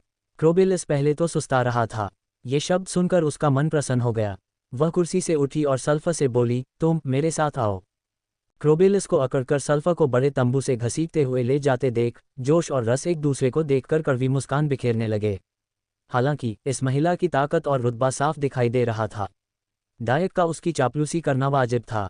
क्रोबेलस ने सल्फा को पकड़ लिया और एकांत घर में ले आया जहां वह आराम कर रही थी। उसने पूछा, तुम दोनों राजधानी से आए हो, तुम्हें पता होना चाहिए कि बूढ़ी माँ को क्या पसंद है। अगर तुमने मुझसे झूठ बोलने की हिम्मत की तो बूढ़ी माँ तुम्हें और डायक को जहर देकर राख के कुंड में मिला देगी। सुश्री एमरल्ड ड्रैगन को बूढ़ी माँ और यह महिला कहते हुए सुनकर सल्फा के झुके हुए चेहरे पर एक अजीब सी मुस्कान आ गई। सल्फा ने एक जानवर की खाल निकालने से पहले क्रोबेलस से कुछ बातें फुसफुसाईं। उसकी शक्ल देखकर लगता है कि वह बहुत पुरानी होगी। क्रोबेलस की आंखें चमक उठीं। ये डार्क मून के खजाने का नक्शा है। सर डायक ने इसे पाने के लिए कड़ी मेहनत की। उनके पास ज़्यादा अनुरोध नहीं है। उन्हें बस उम्मीद थी कि राजधानी लौटने पर मैडम रीजेंट के सामने उनकी उचित सिफारिश करेंगी ताकि उन्हें एक महत्वपूर्ण पद दिया जा सके। ठीक है, कोई बात नहीं। खजाने का नक्शा पाने के लिए बस कुछ शब्द कहने थे। क्रोबेलस इनमें से कई आसान काम जरूर कर लेता। सुश्री एमरल्ड ड्रैगन ने तुरंत शक जाहिर किया, डायक खुद खजाने की तलाश में क्यों नहीं गया? सच कहूं तो महोदया, सर डायक और मैंने इस खजाने के नक्शे का लंबे समय तक अध्ययन किया है और कभी कभार इसे पाने का मौका भी मिला है, लेकिन हम अभी भी इसे समझ नहीं पा रहे हैं। हम जानते हैं कि महोदया बहुत ज्ञानी है, इसलिए हम इसे महोदया को देकर एक उपकार करने की योजना बना रहे हैं। जब क्रोबेलस ने खजाने के नक्शे को देखा तो उसकी आंखें चमक उठीं। बेशक आप इसे नहीं समझ सकते, इस पर जो आइकन है वह ड्रैगन है। मिस एमरल्ड ड्रैगन इतनी उत्साहित थीं कि उन्होंने लगभग सारा राज ही उगल दिया। वह जल्दी से चुप हो गईं और उन्होंने बड़ी ही अनिच्छा से कहा, चूंकि आपने मुझे सच बताया है, इसलिए मैं उस आदमी की बात मान ही नहीं सकती। सल्फा ने जल्दी से सलाम किया, शुक्रिया मैडम, मैं दक्षिण की ओर लौट रहा हूँ, इसलिए पहले निकलूंगा। सुश्री एमरल्ड ड्रैगन ने मरे हुए जादूगर को भगाने के बाद खजाने के नक्शे का ध्यानपूर्वक अध्ययन किया। यहाँ कई ड्रैगन शिलालेख हैं, जिनमें से कुछ मुझे समझ नहीं आ रहे हैं, लेकिन ये चिन्ह दर्शाता है कि खजाने का असली प्रवेश द्वार हर 3 महीने में ही खुलता है। इस हिसाब से ये आज होना चाहिए। ये लगभग 1 घंटे में खुल जाएगा। वैसे उस डायक ने शायद खजाने के नक्शे की कुछ प्रतियां बना ली होंगी। वह इसे राजकुमार ओब्सीडियन को दे सकता है। अगर मैं फिर से आने के लिए 3 महीने और इंतज़ार करूं तो मुझे डर है। नहीं, इस बेहतरीन मौके का फ़ायदा उठाकर मैं उन रहस्यमयी खजानों को ज़रूर हासिल कर लूँगा। सुश्री एमरल्ड ड्रैगन ने अपना मन बना लिया और तुरंत बड़े तंबू में चली गईं। उन्होंने कहा कि एक आपात स्थिति है, इसलिए उन्हें कुछ समय के लिए बाहर जाना होगा। चूंकि सेना युद्ध के लिए तैयार थी और दानव अधिपति का शक्तिशाली दल जाने वाला था, जोश और रस इस बारे में असहाय थे। हालांकि क्रोबेलस के बिना भी जोश और रस की शक्ति, साथ ही लाल आत्मा के कुलीनों और सेना के साथ, यह एक पक्की जीत थी। क्रोबेलस को टाउन डिको से जाते हुए देखकर दरवाजे पर पहरा दे रहे एक साधारण मिनोटॉर सैनिक ने एक अजीब सी मुस्कान दी। यह मिनोटॉर वही मरा हुआ जादूगर था जिसने कुछ मिनट पहले क्रोबेलस को डार्क मून के खजाने का नक्शा दिया था। मिनोटॉर स्वाभाविक रूप से चेन रूई था। यह नक्शा ब्लू लेक पर्वत श्रृंखला के खजाने की स्थापना के समय पहले से तैयार किया गया था। अब इसका महत्वपूर्ण उपयोग किया जा रहा था। पगलियो रास्ते में दोनों से अलग हो गया और ब्लू लेक पर्वत श्रृंखला के खजाने तक पहुंच गया। उस समय वह ड्रैगन शिलालेखों और जादुई घेरों के साथ उस स्थान का लाभ उठाकर दुश्मन की विधवा का स्वागत करेगा। जब चेन रूई ने अभी अभी क्रोबेलस को नक्शा सौंपा तो उसकी विश्लेषणात्मक आंखों ने दिखाया कि पन्ना ड्रैगन की व्यापक शक्ति थी। एस उसके गुण थे वायु गुण और विष गुण। एस स्तर दानव अधिपति स्तर होना चाहिए। जोला ने यह भी बताया था कि क्रोबेलस दानव अधिपति का एक मात्र प्रारंभिक चरण था। ऐसा लग रहा था कि पन्ना ड्रैगन की असली ताकत दानव अधिपति के प्रारंभिक चरण में ही तय हो गई थी। अगर पगलियों पर मुहर का असर नहीं होता तो क्रोबेलस से निपटना आसान होता, लेकिन अब उसकी शक्ति दानव सम्राट के चरम पर ही मुहरबंद हो चुकी थी। वह बिल्कुल भी आगे नहीं बढ़ पा रहा था। दानव अधिपति के चरम पर युद्ध के अनुभव के बावजूद उसकी शक्ति अभी भी बहुत कम थी। अगर वह सीधे क्रोबेलस का सामना करता तो उसके पक्ष में संभावनाएं कम होतीं। इस बार पगलियों की मुख्य जिम्मेदारी पन्ना ड्रैगन को इस तरह पकड़ना था कि वह लाल आत्मा और डार्क मून के बीच निर्णायक युद्ध में भाग न ले सके।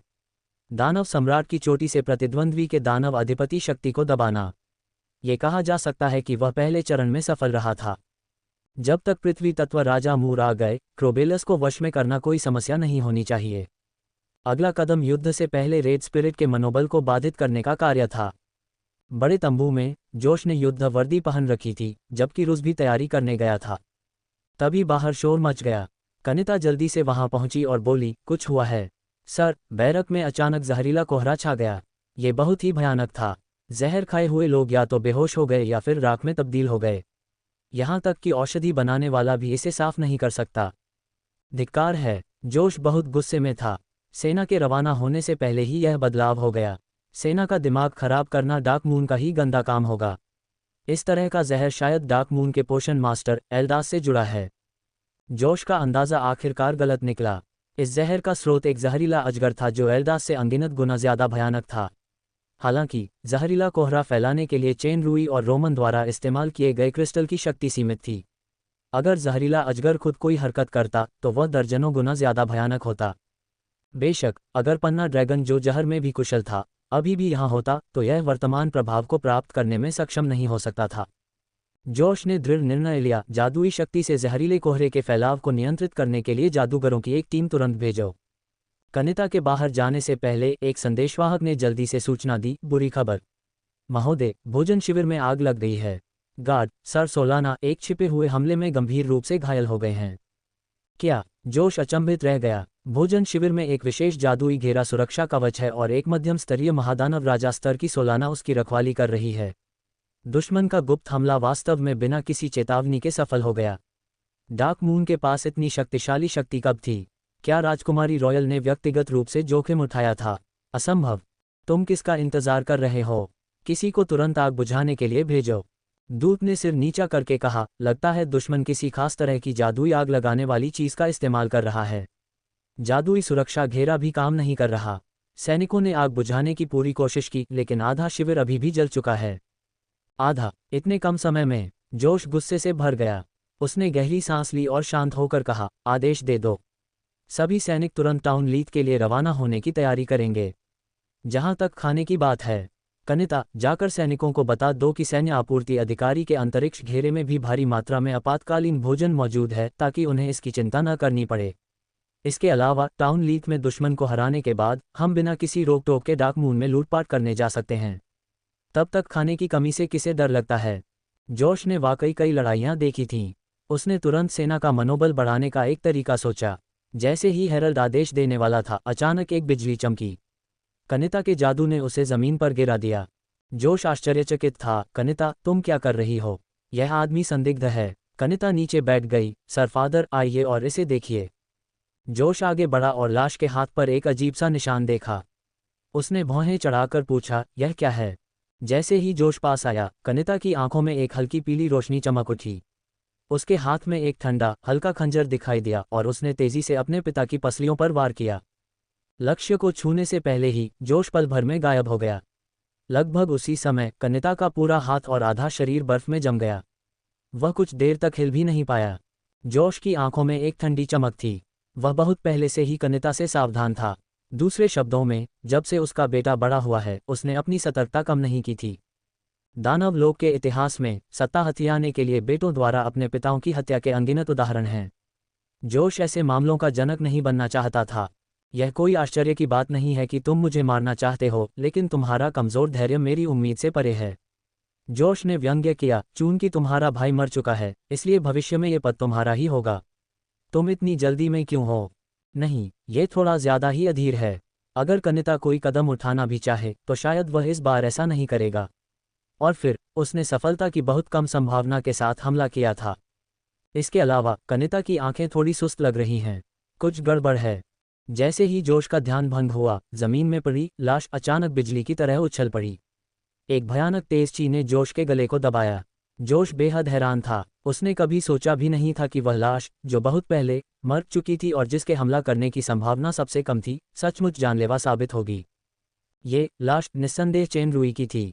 सेना का मनोबल गिराने के लिए जहर देने और खाने को जलाने जैसी विध्वंसकारी चालों के अलावा चेन रूई का इस बार एक और अहम मकसद था, सिर कलम करना।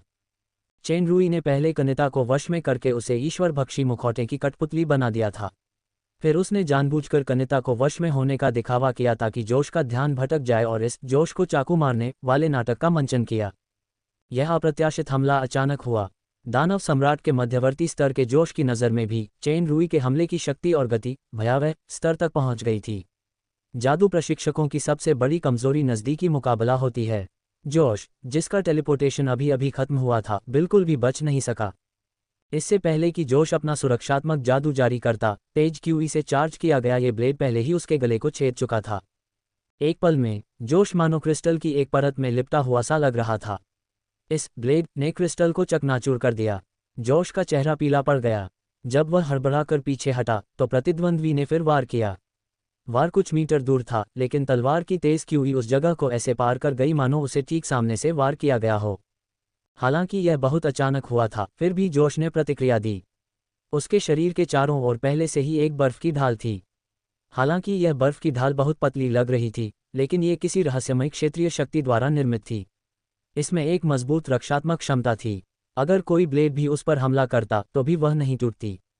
हालांकि क्षेत्र के रहस्य से युक्त बर्फ की ढाल हवा में उड़ते इस ब्लेड के सामने अभी भी कागज की तरह कमजोर थी। वह तुरंत दो टुकड़ों में बंट गई। ऐसा इसलिए नहीं था कि चेन रुई की शक्ति जोश से कहीं ज्यादा थी, बल्कि इसलिए कि इस प्रहार ने उसकी विनाशकारी आभा, जो एक रक्षा भेदी विशेषता है, को सक्रिय कर दिया था। जोश का रंग रूप एकदम बदल गया और अब ब्लेड की गति कम नहीं हो सकी। वह सीधे उसके सिर के ऊपर लगी। जोश का पूरा शरीर अजीब तरह से विकृत हो गया, मानो कुछ फट गया हो। वह तुरंत एक रहस्यमयी शक्ति से हिल गया, जो तंबू को चीरती हुई बाहर निकल आई। जोश, जो 2 बार मौत से बच चुका था, की आंखें भय से भरी हुई थीं। एक ऐसे राजा के रूप में जिसने जीवन भर जादू का प्रशिक्षण लिया था, उसके शरीर पर हमेशा एक 2 जीवन रक्षक वस्तुएं रहती थीं ताकि नज़दीकी हमले से बचा जा सके। अभी अभी हुए 2 अचानक हमलों ने उसकी 2 जादुई वस्तुओं को पूरी तरह से नष्ट कर दिया था। भय की तीव्रता स्पष्ट थी। वहां ऐसी कोई और जीवन रक्षक वस्तु नहीं थी। अगर प्रतिद्वंद्वी ने उसे दोबारा मारा तो उसका सिर जरूर किसी और जगह जा गिरेगा। जोश ने जरा भी हिम्मत नहीं हारी। उसके पूरे शरीर से एक अद्भुत सफेद धुंध फैल रही थी। एक के बाद एक उछलते हुए प्रतीक दिखाई दे रहे थे। जाहिर था कि वह पूरी ताकत लगा रहा था। उसने ऑरा ब्लेड का इस्तेमाल सिर्फ शुरुआती कुछ चालों में ही किया था, और इसने जोश को पहले ही ऐसी विकट स्थिति में डाल दिया था। जोश यहां मरता नहीं, ऐसा तो हो ही नहीं सकता था।